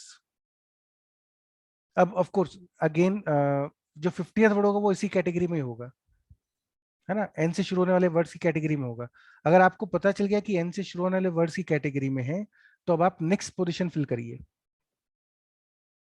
एन तो पहला रखना ही है, अगली position N A alphabetically. N A से कितने वर्ड शुरू होंगे? 3 फैक्टोरियल, यानी कि 6 वर्ड्स। आपके पास टोटल अभी तक वर्ड्स हो गए हैं 48। इन 6 वर्ड्स को मिला के 54 हो जाएंगे, मतलब 50th वर्ड इसी कैटेगरी में चाहिए, एन ए से शुरू होने वाली कैटेगरी में ही चाहिए। अगर इसी कैटेगरी में मिलना है तो अगला भी फिक्स कर दीजिए, N A. N double A से शुरू होने वाले कितने वर्ड्स होंगे? 2 फैक्टोरियल। 48 हो चुके थे, 2 फैक्टोरियल मिलाएं तो 50 वर्ड्स हो गए, यानी इसी कैटेगरी में आपको 50वां वर्ड मिलने वाला है। तो अगली पोजीशन एन डबल ए जी, इससे शुरू होने वाले कितने वर्ड्स बनेंगे? एक ही बनेगा। फिर एन डबल ए, इस कैटेगरी में आपको 50th वर्ड नहीं मिल रहा, तो change the category, this is the 50th word.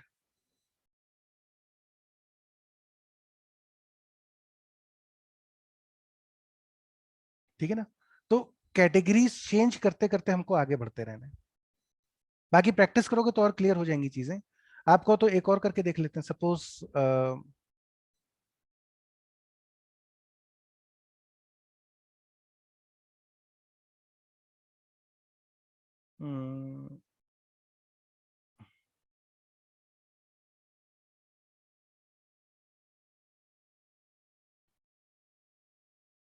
ये बच्चों एक नंबर दिया हुआ है 24318, है ना। All permutations are arranged in ascending order.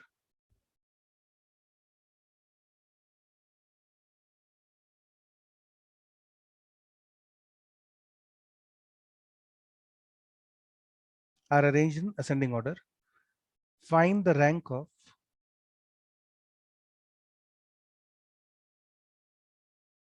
Three four eight two one.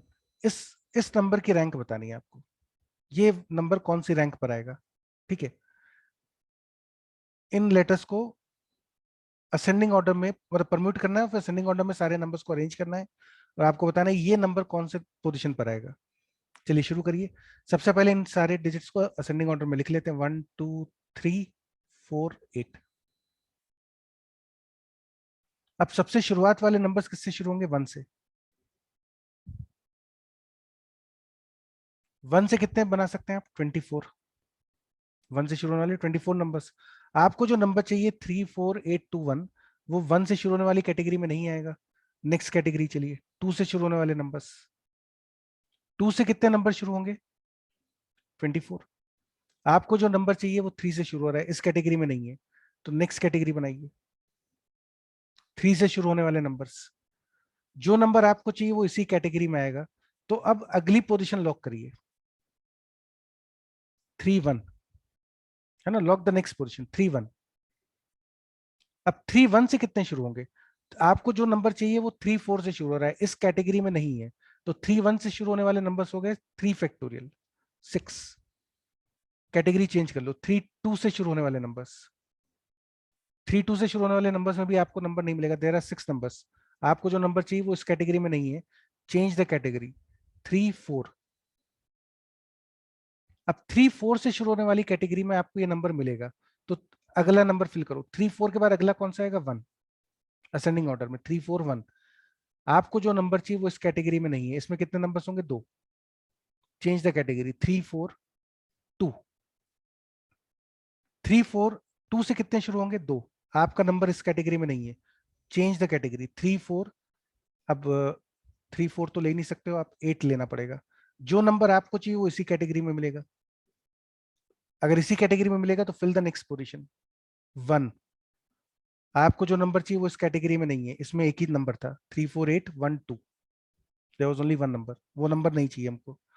फिर अगली कैटेगरी पे आ जाओ, 3 4 8 2। इसी कैटेगरी में नंबर है, अगली पोजीशन फिक्स करो 1। यही नंबर है, तो कौन सी रैंक हो गई? 48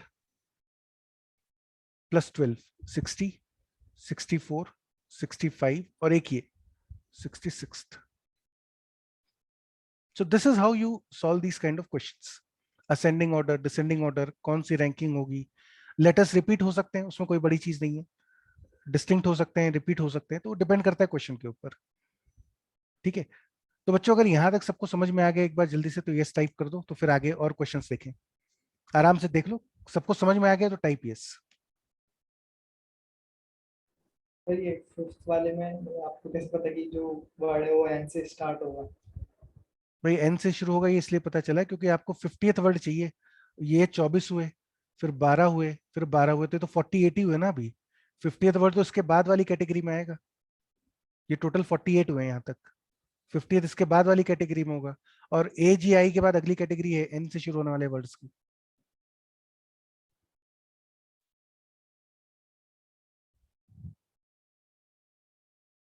तो जल्दी से बच्चों देख लो, कोई डाउट है किसी को तो पूछ लीजिए, समझ में आ गया तो यस टाइप कर दीजिए।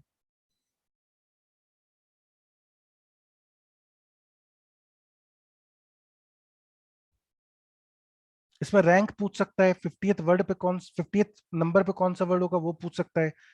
आईटी में एक बार क्वेश्चन पूछा था, how many words are below this word. तो जो 66th रैंकिंग है इससे पहले कितने थे? 65 थे, है ना। तो ये थोड़ा सा मतलब क्वेश्चन में ट्विस्ट डाल सकते हैं, तो थोड़ा केयरफुल रहिएगा क्वेश्चंस करते समय। चलो बच्चों let's move to the 6th question now. अच्छा अब एक चीज ध्यान रखिएगा,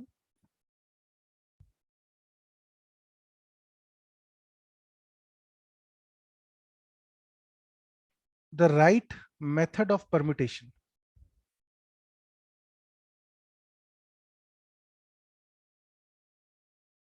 चीजों को अरेंज करने का सही तरीका क्या होता है ना, इसको बच्चों ध्यान से देखिए, बिल्कुल लॉजिकल है और आप इनफैक्ट बगैर परम्यूटेशन कॉम्बिनेशन जाने घर में इसका यूज करते हैं। जैसे मान लीजिए आपको अपने घर में किसी शेल्फ में सजाने के लिए कुछ 5 पीसेस चूज करने हैं।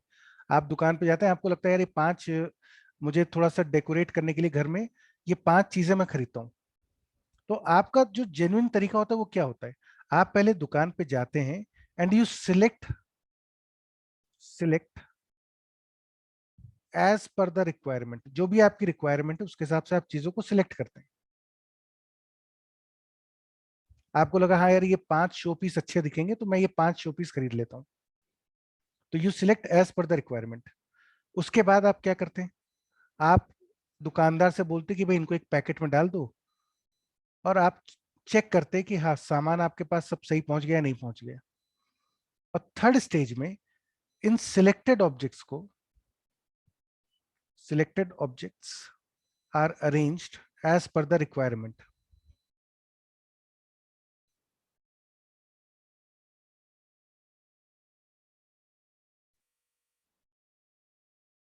है ना, this is the right way of selection, मतलब राइट वे ऑफ अरेंजमेंट।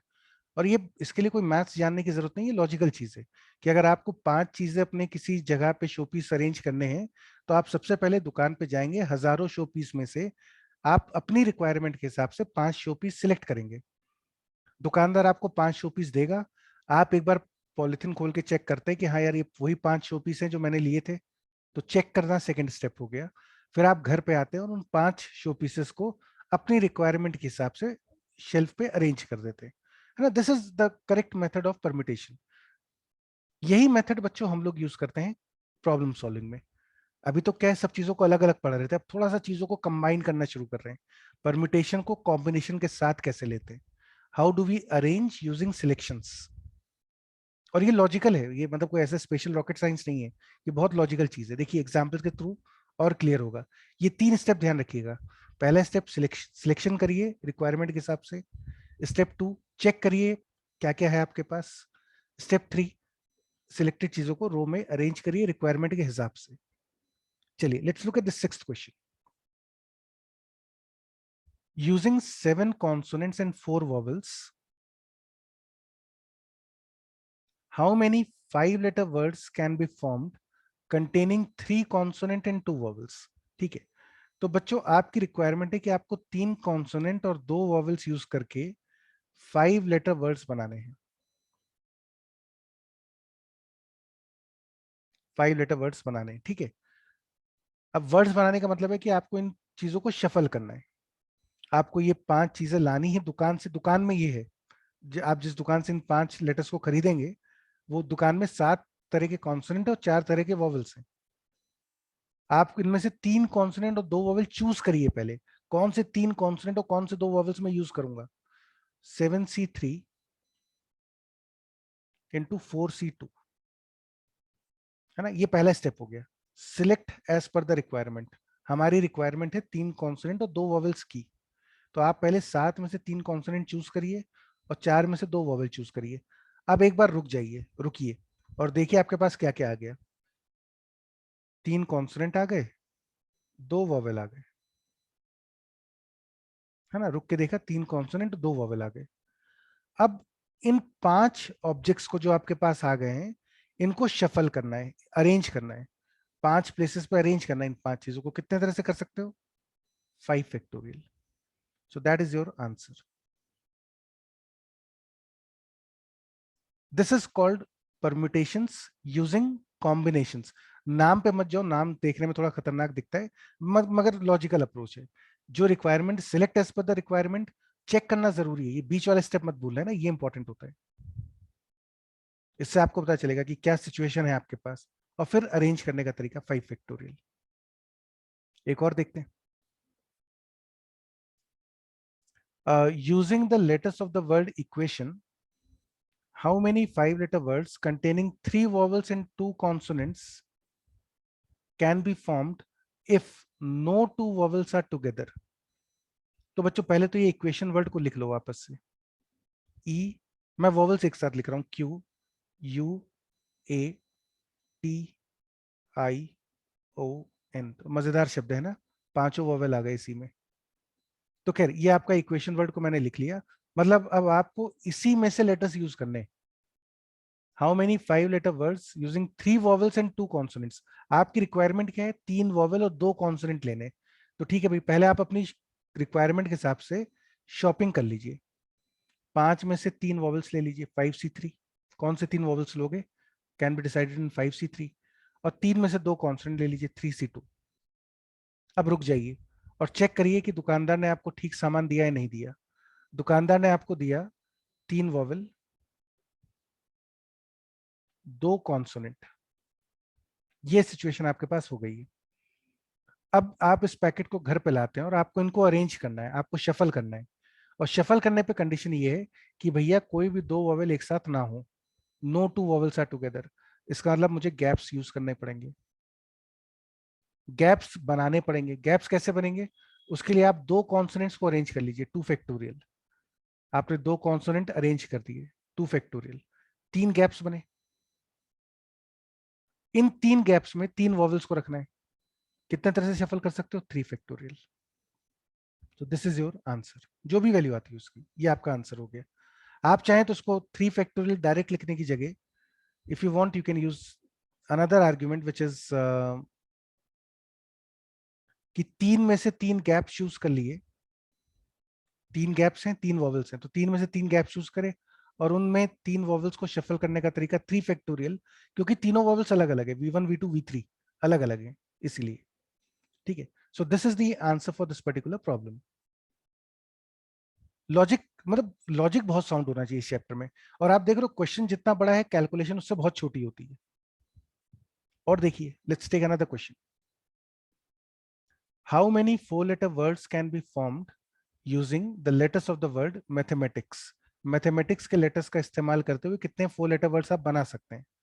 तो सबसे पहले मैथमेटिक्स को दोबारा से लिख लो, M, क्योंकि लेटर्स रिपीट हो रहे हैं ना, तो MATHEMATICS। मैंने मैथमेटिक्स को दोबारा से स्पेल कर दिया। अच्छा, अब आपको बनाना है 4-letter वर्ड्स इन लेटर्स को यूज करते हुए। अब ध्यान रखना, आपके पास चॉइस है, आप चाहें तो 2M का इस्तेमाल कर सकते हैं, क्योंकि मैथमेटिक्स में M 2 बार आ रहा है, A भी 2 बार आ रहा है, T भी 2 बार आ रहा है। तो इन लेटर्स के लिए आपके पास चॉइस है। आप चाहें तो इनको 2 बार ले सकते हैं, M को 2 बार ले सकते हो। H 2 बार नहीं ले सकते, H एक ही है यहाँ पर। M 2 बार हो सकता है, T 2 बार हो सकता है, A 2 बार हो सकता है। ठीक है, चलो शुरू करते हैं। तो जैसे ही बच्चों मुझे 4-letter वर्ड्स बनाने होंगे, तो मेरे दिमाग में एक लॉजिकल बात आती है यार, कि ये जो 4 लेटर्स मैं यूज करूंगा, हो सकता है ये चारों लेटर्स अलग अलग हो। तो case one, all 4 letters distinct. चारों लेटर अलग अलग। ठीक है, अब अलग अलग लेटर्स कितने हैं आपके पास? MA, मतलब जैसे मैं एग्जांपल भी लिख देता हूं, आपको समझ में आ जाए। जैसे मान लीजिए हम यूज करेंगे MACS, हम ये 4 लेटर यूज करेंगे। ठीक है, कितने तरह से? पहले तो देखो, आपकी रिक्वायरमेंट क्या है, आपको 4 अलग अलग लेटर्स चूज करने हैं। ये दुकान में से 4 लेटर्स चूज करने हैं अलग अलग। अलग अलग लेटर्स की चॉइस है आपके पास, MATHEICS, 8 अलग अलग लेटर्स हैं। टोटल 8 लेटर्स अलग अलग है। उन 8 में से कोई 4 लेटर चूज कर लीजिए, 8C4। अब रुक के देखिए आपके पास क्या क्या आ गया। आपके पास इस तरह के 4 लेटर्स आ गए, पैकेट में ये आ गया आपके पास। इनको अब एक रो में शफल करना है। कितने तरह से कर सकते हो? 4 फैक्टोरियल। ठीक है, अब चलते हैं केस 2 पर। केस 2, आप ऐसा कर सकते हैं कि 2 लेटर्स अलाइक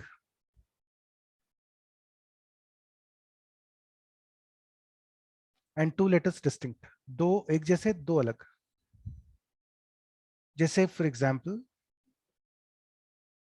MMAC,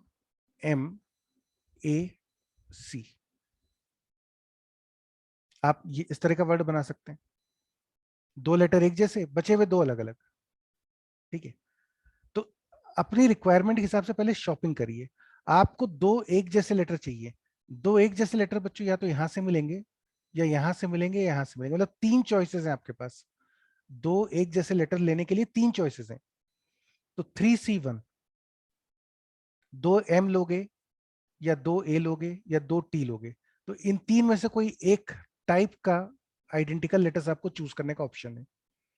अच्छा, सपोज आपने चूज करा कि भाई हम तो 2M लेंगे। ठीक है, ले लो, 2M आपने ले लिए। अब आपके पास कौन कौन से लेटर बचे? ATHEICS, टोटल 7 लेटर्स बच गए।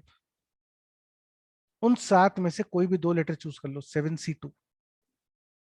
आपने डिसाइड करा कि भाई ठीक है, हम A और C लेंगे।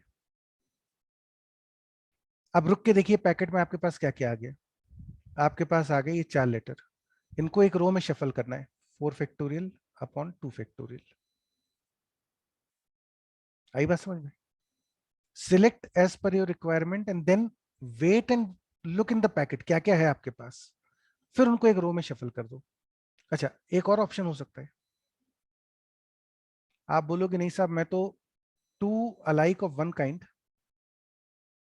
And two alike of second kind, मैं तो इस टाइप का कलेक्शन लूंगा। जैसे मान लीजिए फॉर एग्जांपल मैं चूज करना चाहता हूं MMA, मैं तो ये इस टाइप का वर्ड बनाना चाहता हूं, ठीक है। तो इसके लिए आपको इन 3 कैटेगरी में से कोई 2 कैटेगरी चूज करनी होंगी। किस टाइप के 2 लेटर्स एक साथ चाहिए? 3C2। आपने डिसाइड करा कि हाँ भाई 2M और 2A। 3C2 मतलब ये जो 3 कैटेगरी है ना, 2M हो सकते हैं, 2A हो सकते हैं, 2T हो सकते हैं, तो कौन सी 2 कैटेगरी लोग इनमें से? आपने डिसाइड करा M और A वाली 2 कैटेगरी हम चूज करेंगे, ठीक। अब आपके पास ये 4 लेटर आ गए, रुक जाइए, देखिए क्या क्या है, ये चीजें आ गई आपके, इनको एक रो में शफल करना है। 4 factorial upon 2 factorial 2 factorial. So therefore your final answer will be 8C4। अच्छा, मैं बच्चों पूरा सिंप्लीफाई नहीं कर रहा टाइम बचाने के लिए, लेकिन एक्चुअल एग्जाम में आपको इनकी वैल्यूज निकालनी पड़ेगी। Plus 3C1 7C2 4 factorial upon 2 factorial plus 3C2 case 3 4 factorial upon 2 factorial 2 factorial. ये आपका फाइनल आंसर, जो भी इसकी वैल्यू आती है, this is your final answer, है ना। 3 केसेस में क्वेश्चन सॉल्व हो जाएगा। फंडा वही है, select as per your requirement, रुक के देखिए पैकेट में क्या क्या है और फिर उन पैकेट वाली चीजों को शफल कर लीजिए, अरेंज कर लीजिए। चलिए अगला क्वेश्चन, इनइफेक्टिव, ये बच्चों आप खुद करना, ये मैं नहीं कर रहा, मैं अगला क्वेश्चन कर रहा हूं। हाउ मेनी 4 डिजिट नंबर्स, ये 9th वाला क्वेश्चन मैं घर के लिए छोड़ रहा हूं, ये साथ में आंसर लिखा हुआ है इसका, तो I leave this 9th for the homework, इसको लिख दूं मैं, ये होमवर्क है।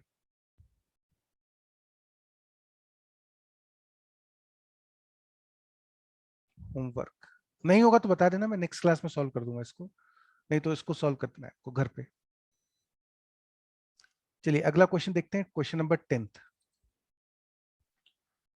क्वेश्चन नंबर 10th है, how many 4 digit numbers can be formed using the digits 0 1 2 3 4 without repetitions. ठीक है, पहले तो इसी पार्ट को देखते हैं, चूंकि 0 आ रहा है तो 0 में लफड़ा होता है। मैं पहला केस बना रहा हूं, 0 इज नॉट यूज्ड, मैंने 0 सिलेक्ट ही नहीं करा,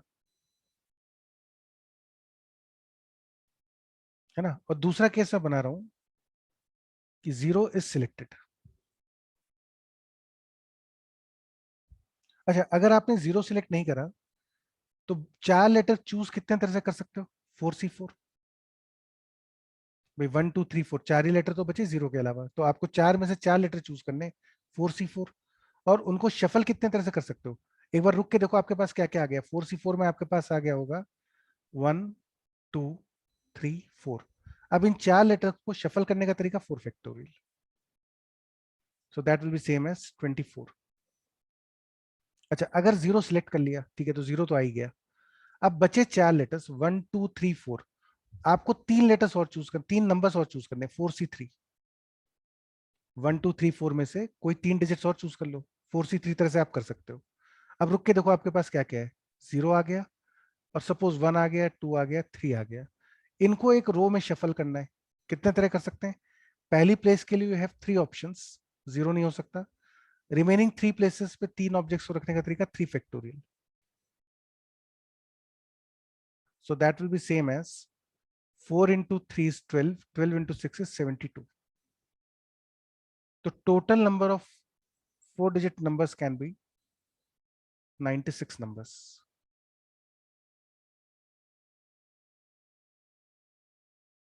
ठीक है। अच्छा, आप चाहें तो 96 को डायरेक्ट भी कैलकुलेट कर सकते थे, मैंने तो केसेस बना के कराए क्योंकि अभी आपको मेथड सिखाया है। आप डायरेक्टली भी कर सकते हो, आपको 4 डिजिट नंबर ही तो बनाना है। This is method 2। तो देखो पहली प्लेस के लिए है 4 ऑप्शंस, 0 नहीं आ सकता यहाँ पे,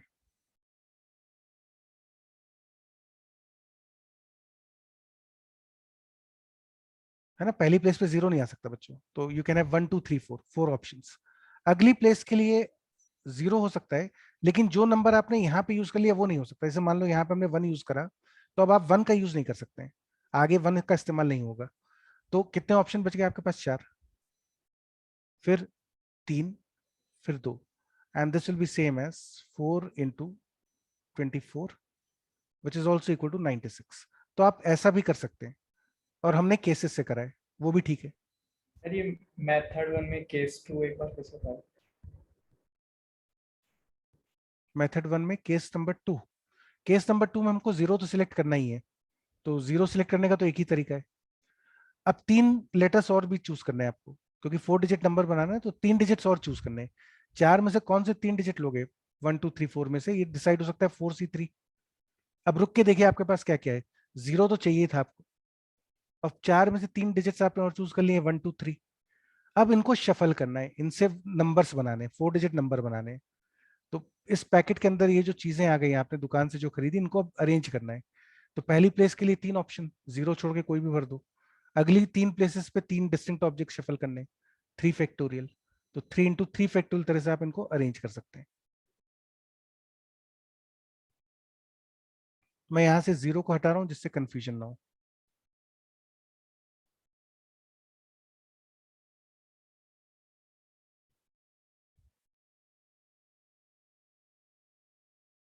तो ये तो खैर बच्चों टोटल नंबर ऑफ नंबर्स बन गए कि 96 नंबर्स आप बना सकते हैं।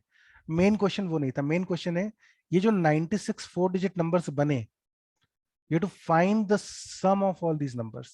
ये जो 96 नंबर्स आपने बनाए हैं, इनका सम बताना है आपको कि इन चारों, इन सभी 96 नंबर्स को अगर हम ऐड करें तो क्या आंसर आएगा। ठीक है, चलिए शुरू करते हैं। और शुरू कैसे करेंगे? मैं 96 नंबर्स लिख रहा हूं और फिर मैं उनको ऐड करूंगा। तो ये पहला 4 डिजिट नंबर लिखा मैंने, ध्यान से समझना है ना, थोड़ा सा भारी हो सकता है। फिर ये मैंने दूसरा 4 डिजिट नंबर लिखा, तीसरा 4 डिजिट नंबर, चौथा 4 डिजिट नंबर, और इस तरह से चलते चलते ये आपका आखिरी 4 डिजिट नंबर आ गया। ठीक है, और मुझे इन सबको ऐड करना है। चलिए एडिशन शुरू करते हैं। अब बच्चों बहुत ठंडे दिमाग से सोचो, आपने ये जो 4 डिजिट नंबर्स बनाए, 96 जो 4 डिजिट नंबर्स बने हैं, इनमें बहुत सारे नंबर्स ऐसे होंगे जिनमें आखिरी में 1 आया होगा, या ऐसा करो आखिरी में 0 आया होगा। बहुत सारे नंबर्स होंगे जिनमें आखिरी में 0 होगा। आउट ऑफ दीज 96 नंबर्स, बहुत सारे नंबर्स में आखिरी में, आप एडिशन करते कैसे हो? आप एडिशन करते हो इन यूनिट्स प्लेस को ऐड करोगे पहले, फिर जो वैल्यू आएगी उधर कैरी ओवर, फिर इनको ऐड करोगे, फिर इसको ऐड करोगे, फिर इसको ऐड करोगे, कैरी ओवर करते करते। तो this is how you actually add the numbers ना। तो हम पता कर रहे हैं कि यार ये जो 96 नंबर्स की लिस्ट थी, इनमें यूनिट्स प्लेस ऐड करना है मुझे, तो मैं पता कर रहा हूँ कि कितनी जगह पे यूनिट प्लेस में 0 आया होगा। तो अब सोच के देखो, अगर यहाँ पे 0 चाहिए तो ये तो एक तरह से फिल हो सकता है, और इस प्लेस के लिए कितने ऑप्शन है? 4, 1 2 3 4 में से कोई भी नंबर रख दीजिए। इसके लिए कितने ऑप्शन है? 3 2। तो there are 24 numbers in this list. इस लिस्ट में 24 नंबर ऐसे होंगे कहीं ना कहीं जिनमें आखिरी में 0 आ रहा होगा। अच्छा, कितने नंबर्स ऐसे होंगे जिनमें आखिरी में 1 आ रहा होगा? इस प्लेस के लिए तो एक ऑप्शन 1 ही आ सकता है। इस प्लेस के लिए, फर्स्ट प्लेस के लिए, क्योंकि यहां 0 नहीं आना चाहिए और 1 भी नहीं आ सकता, तो दिस प्लेस हैज 3 ऑप्शंस। अगली प्लेस के लिए 3 ऑप्शंस, 2 ऑप्शंस। ध्यान से देखिएगा, पहली प्लेस पे 0 नहीं आ सकता, 1 नहीं आ सकता, क्योंकि आपको विदाउट रिपीटिशन बनाना है। अब अगली प्लेस पे 2 डिजिट नहीं यूज होंगे, फिर अगली पे 3 डिजिट नहीं यूज होंगे, नाउ दैट गिव्स यू 18। तो इस 96 नंबर्स की लिस्ट में 18 नंबर्स ऐसे होंगे जिनमें आखिरी में 1 आ रहा होगा। अच्छा, अब काउंट करते कितने नंबर्स में 2 आता है आखिरी में? एक ऑप्शन, 3 ऑप्शन, 0 नहीं आ सकता, 1 नहीं और 2 नहीं आ सकता। तो बच्चों 18 नंबर्स ऐसे हैं जिनमें आखिरी में 2 आएगा। इसी तरह से 18 नंबर्स ऐसे होंगे जिनमें आखिरी में 3 आ रहा होगा, और 18 नंबर्स ऐसे होंगे जिनमें आखिरी में 4 आ रहा होगा। और आप देख सकते हैं ये पूरी 96 नंबर्स की लिस्ट हो गई। These are total 96 numbers. तो मतलब ये जो 96 नंबर लिखे हुए हैं यहाँ पे, 96 नंबर्स लिखे हैं, इनमें 24 नंबर्स में तो कहीं ना कहीं 0 आ रहा होगा। 24 नंबर्स ऐसे होंगे कहीं ना कहीं इस लिस्ट में जिनमें आखिरी में 0 होगा। 18 नंबर्स में कहीं ना कहीं आखिरी में 1 होगा, फिर 18 नंबर्स में 2 होगा, 18 में 3 होगा, 18 में 4 होगा। तो जब आप इन यूनिट्स प्लेस को ऐड करोगे तो आपके पास क्या आएगा? यूनिट्स प्लेस का एडिशन आपको देगा 18 टाइम्स 1, मतलब 1 प्लस 1 प्लस 1 प्लस 1 18 बार आया होगा, 2 प्लस 2 प्लस 2 18 बार आया होगा। तो 18 times 1 plus 18 times 2 plus 18 times 3 plus 18 times 4, unit place का एडिशन आया होगा 18 टाइम्स 10 विच इज 180। तो जब आपने यूनिट्स प्लेस ऐड करी तो आपके पास आया 180, है ना, 180 0 18 कैरी ओवर। ठीक है, चलिए अब फिर से पता करते हैं भाई कितने नंबर्स ऐसे हैं। अब कितने नंबर्स ऐसे हैं जिनमें कि, मैं बच्चों इसको क्वेश्चन को थोड़ा सा नीचे शिफ्ट कर रहा हूं और एक बार जल्दी से एप्लीकेशन रिस्टार्ट कर देता हूं, नहीं तो क्लास लंबी खिंच जाएगी क्योंकि ये हैंग कर रहा है।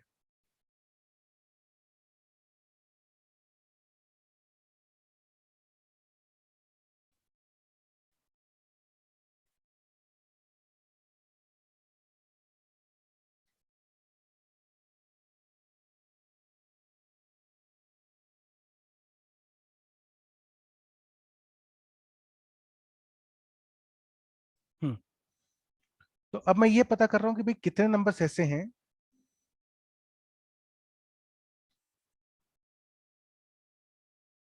जिनमें टेंस प्लेस पर, मतलब इस डिजिट पे यहां पे 0 आया हो। आप देखोगे ऐसे 24 नंबर मिल जाएंगे। This place has 4 option, 3 option, 2 option. तो 24 नंबर ऐसे हैं जिनमें यहाँ पे 4 हो, है ना, जिनमें यहाँ पे थर्ड प्लेस पे 0 आया होगा। कितने नंबर्स ऐसे होंगे बच्चों जिनमें थर्ड प्लेस पे 1 आया होगा? 3 ऑप्शंस, 3 2, 18 नंबर्स। कितने नंबर्स ऐसे होंगे जिनमें यहाँ पे 2 आया होगा? 18। मतलब कितने नंबर्स में यहाँ पे आपके पास 3 आया होगा? 18। कितने नंबर्स में यहाँ पे आपके पास 4 आया होगा? 18। तो जब आप इन टेंथ प्लेस को ऐड करोगे, तो आपके पास फिर से आएगा 180 प्लस 18 कैरी, तो 198। 19 इधर गया। अब फिर से वही लॉजिक, भाई कितने नंबर्स में, in how many numbers will I get 0 at this position? 24। कितने नंबर्स में यहाँ पे 1 आया होगा? 18। फिर से वही कहानी आएगी। तो अब यहाँ पे फिर से आएगा 180 प्लस 19 कैरी, 180 प्लस 19 इज 199। अब 19 कैरी। अच्छा, अब ध्यान रखना, मैंने कहा है पीएनसी में हमेशा पैटर्न ब्रेक हो जाता है। अब पैटर्न ब्रेक होगा। कितने नंबर्स ऐसे होंगे जिनमें यहाँ पे 1 आया होगा? एक ऑप्शन, इस प्लेस के लिए तो 1 ही ऑप्शन है। यहाँ पे कितने ऑप्शन बचे आपके पास? 4 3 2, यानी देयर आर 24 नंबर जिसमें इधर 1 आया होगा। कितने नंबर्स में बच्चों यहाँ पे 2 आया होगा? 24। कितने नंबर्स 3 से शुरू होंगे? 24। कितने नंबर्स 4 से शुरू होंगे? 24, है ना, 24 नंबर्स 4 से शुरू हो रहे होंगे। तो कुल मिलाकर आप देखो ये 96 नंबर्स हो गए। तो जब आप इस 1000 प्लेस का एडिशन करोगे तो आपको क्या मिलेगा? You will get 24 times 1 plus 2 plus 3 plus 4, यानी कि 240। और 240 प्लस 19 कैरी था, 259। दिस इज योर आंसर, है ना, दिस इज योर आंसर। अब कुछ घटिया किताबों में इंडियन ऑथर जो होते हैं, घटिया किताबें अगर आप पढ़ेंगे तो उसमें इसका फॉर्मूला भी देते हैं, लेकिन वो फॉर्मूले में दिक्कत क्या है कि यदि डिजिट्स रिपीट हो गए तो फॉर्मूला काम नहीं करेगा। यदि डिजिट्स में 0 आ गया तो फॉर्मूला काम नहीं करेगा। तो फिर भैया ऐसा फॉर्मूला याद रखने से फायदा क्या, जिसमें डिजिट्स रिपीट हो जाए, 0 आ जाए तो दिक्कत होने लगे। तो this is your final answer, 259980। Simple सा मस्त क्वेश्चन था और लॉजिक बहुत सिंपल है। आप यूनिट्स प्लेस ऐड करते फिर कैरी ओवर करते हैं, दैट इज द लॉजिक। चलो एक आखिरी क्वेश्चन और देखते हैं इसी कंसेप्ट के ऊपर and then will wind up the session. Find the sum of all 4-digit numbers formed by using the digits 1 1 2 2 3। इनका यूज करके 4 डिजिट नंबर्स बनाने और उन नंबर्स का सम बताना है। ठीक है, तो चलिए पहले 4 डिजिट नंबर्स लिख लेते हैं भाई, ये सपोज ये नंबर्स बने हमारे।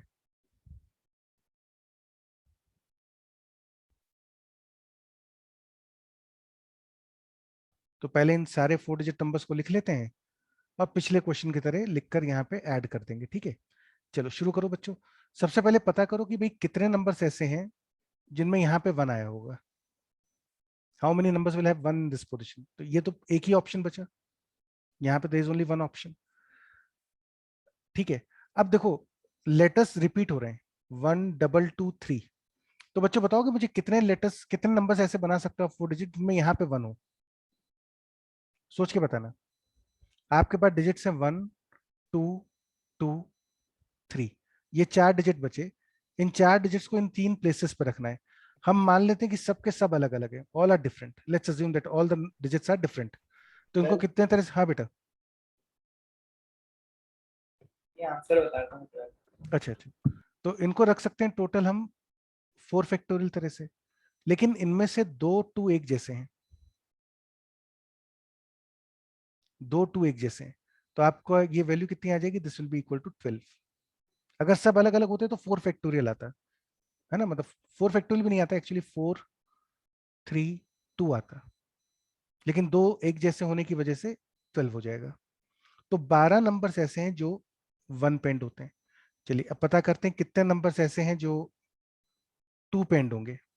एक ऑप्शन 4 3 2, लेकिन इनमें से 2 1 एक जैसे हैं। आपकी बार 2 1 एक जैसे आएंगे, तो again this will B 12 options, ठीक है। फिर 3 पे कितने एंड होंगे? इसके लिए एक ऑप्शन, अब आपके पास डिजिट्स हैं 1 1 2 2। अगर सब डिस्टिंक्ट होते तो ये आते 4 3 2, लेकिन 2 एक जैसे हैं, 2 एक जैसे, तो आपका आंसर हो जाएगा 4 into 3 into 2 upon 2 factorial 2 factorial. बच्चों सही लिखा है गलत है? Think about this carefully.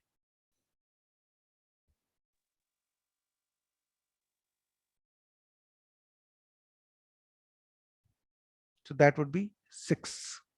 तो ऐसे 6 नंबर्स बनेंगे जिनमें यहाँ पे 3 आ रहा होगा। तो जब आप यूनिट्स प्लेस का एडिशन करेंगे तो आपके पास क्या मिलेगा?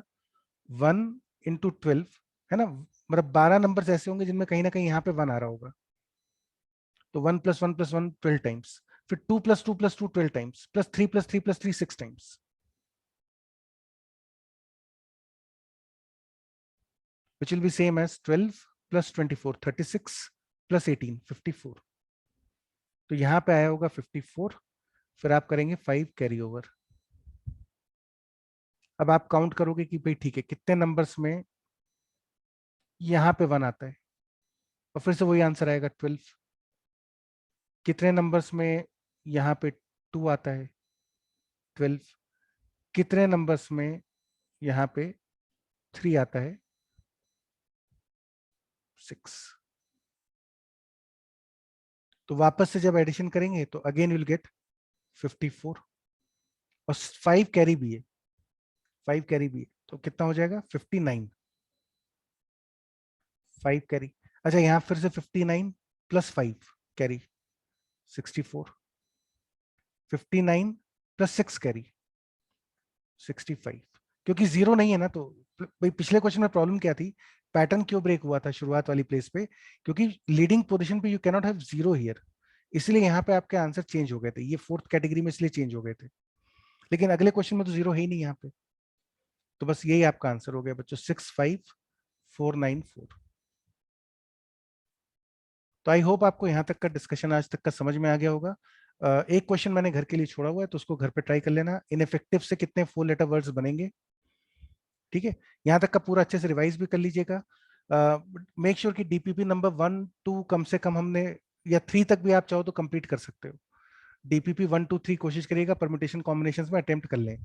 जिन लोगों ने मॉड्यूल नहीं कलेक्ट करा और फीस आ चुकी है, वो लोग प्लीज यार मॉड्यूल कलेक्ट करवा लो ऑफिस में। मैं तो सिर्फ संडे को ही आता हूँ, अवस्थी सर या क्षितिज सर से बात कर लेना, मैसेज कर देना कि वो लोग कब आएंगे ऑफिस में। मेक श्योर उस समय जाके आप मॉड्यूल्स कलेक्ट कर लें अपने, ठीक है। तो काम करते रहो। मैट्रिसेस में और कोई डाउट हो तो पूछ लीजिएगा। मैट्रिसेस का भी मॉड्यूल आप लोग को कलेक्ट करना है बेटा। सर आप ये 2 मिनट एक क्वेश्चन बता दोगे क्या, जो मैंने शुरुआत में पूछा था क्लास में? कौन सा बेटा? मतलब एक 770 एक नंबर है, तो 770 770 ये नंबर है, हाँ क्या करना है हाँ, इसमें? तो इन हाउ मच वे इस नंबर को रिजॉल्व कर सकते हैं as a product of two as a product of two two factors, divisor, हाँ two as a factor product of two, two factors ना। जिसमें को प्राइम हो दोनों रिलेटिवली प्राइम हो, मतलब हाँ दोनों रिलेटिवली प्राइम चाहिए ना आपको, ठीक हाँ है। तो भाई देखो 770 का प्राइम फैक्टराइजेशन तो ये हो गया, ठीक है। अब आप मान लो कि इसको हम लिख सकते हैं a इंटू बी। तो एक ऑप्शन ये हो सकता है कि आप ये चारों के चारों फैक्टर्स एक तरफ भेज दो, 7 11 2 5, ए की वैल्यू हो जाए this into this into this into this, B की वैल्यू 1 हो जाए, ये एक ऑप्शन। दूसरा ऑप्शन, आप 7 11 2 एक तरफ भेज दो, 5 एक तरफ भेज दो।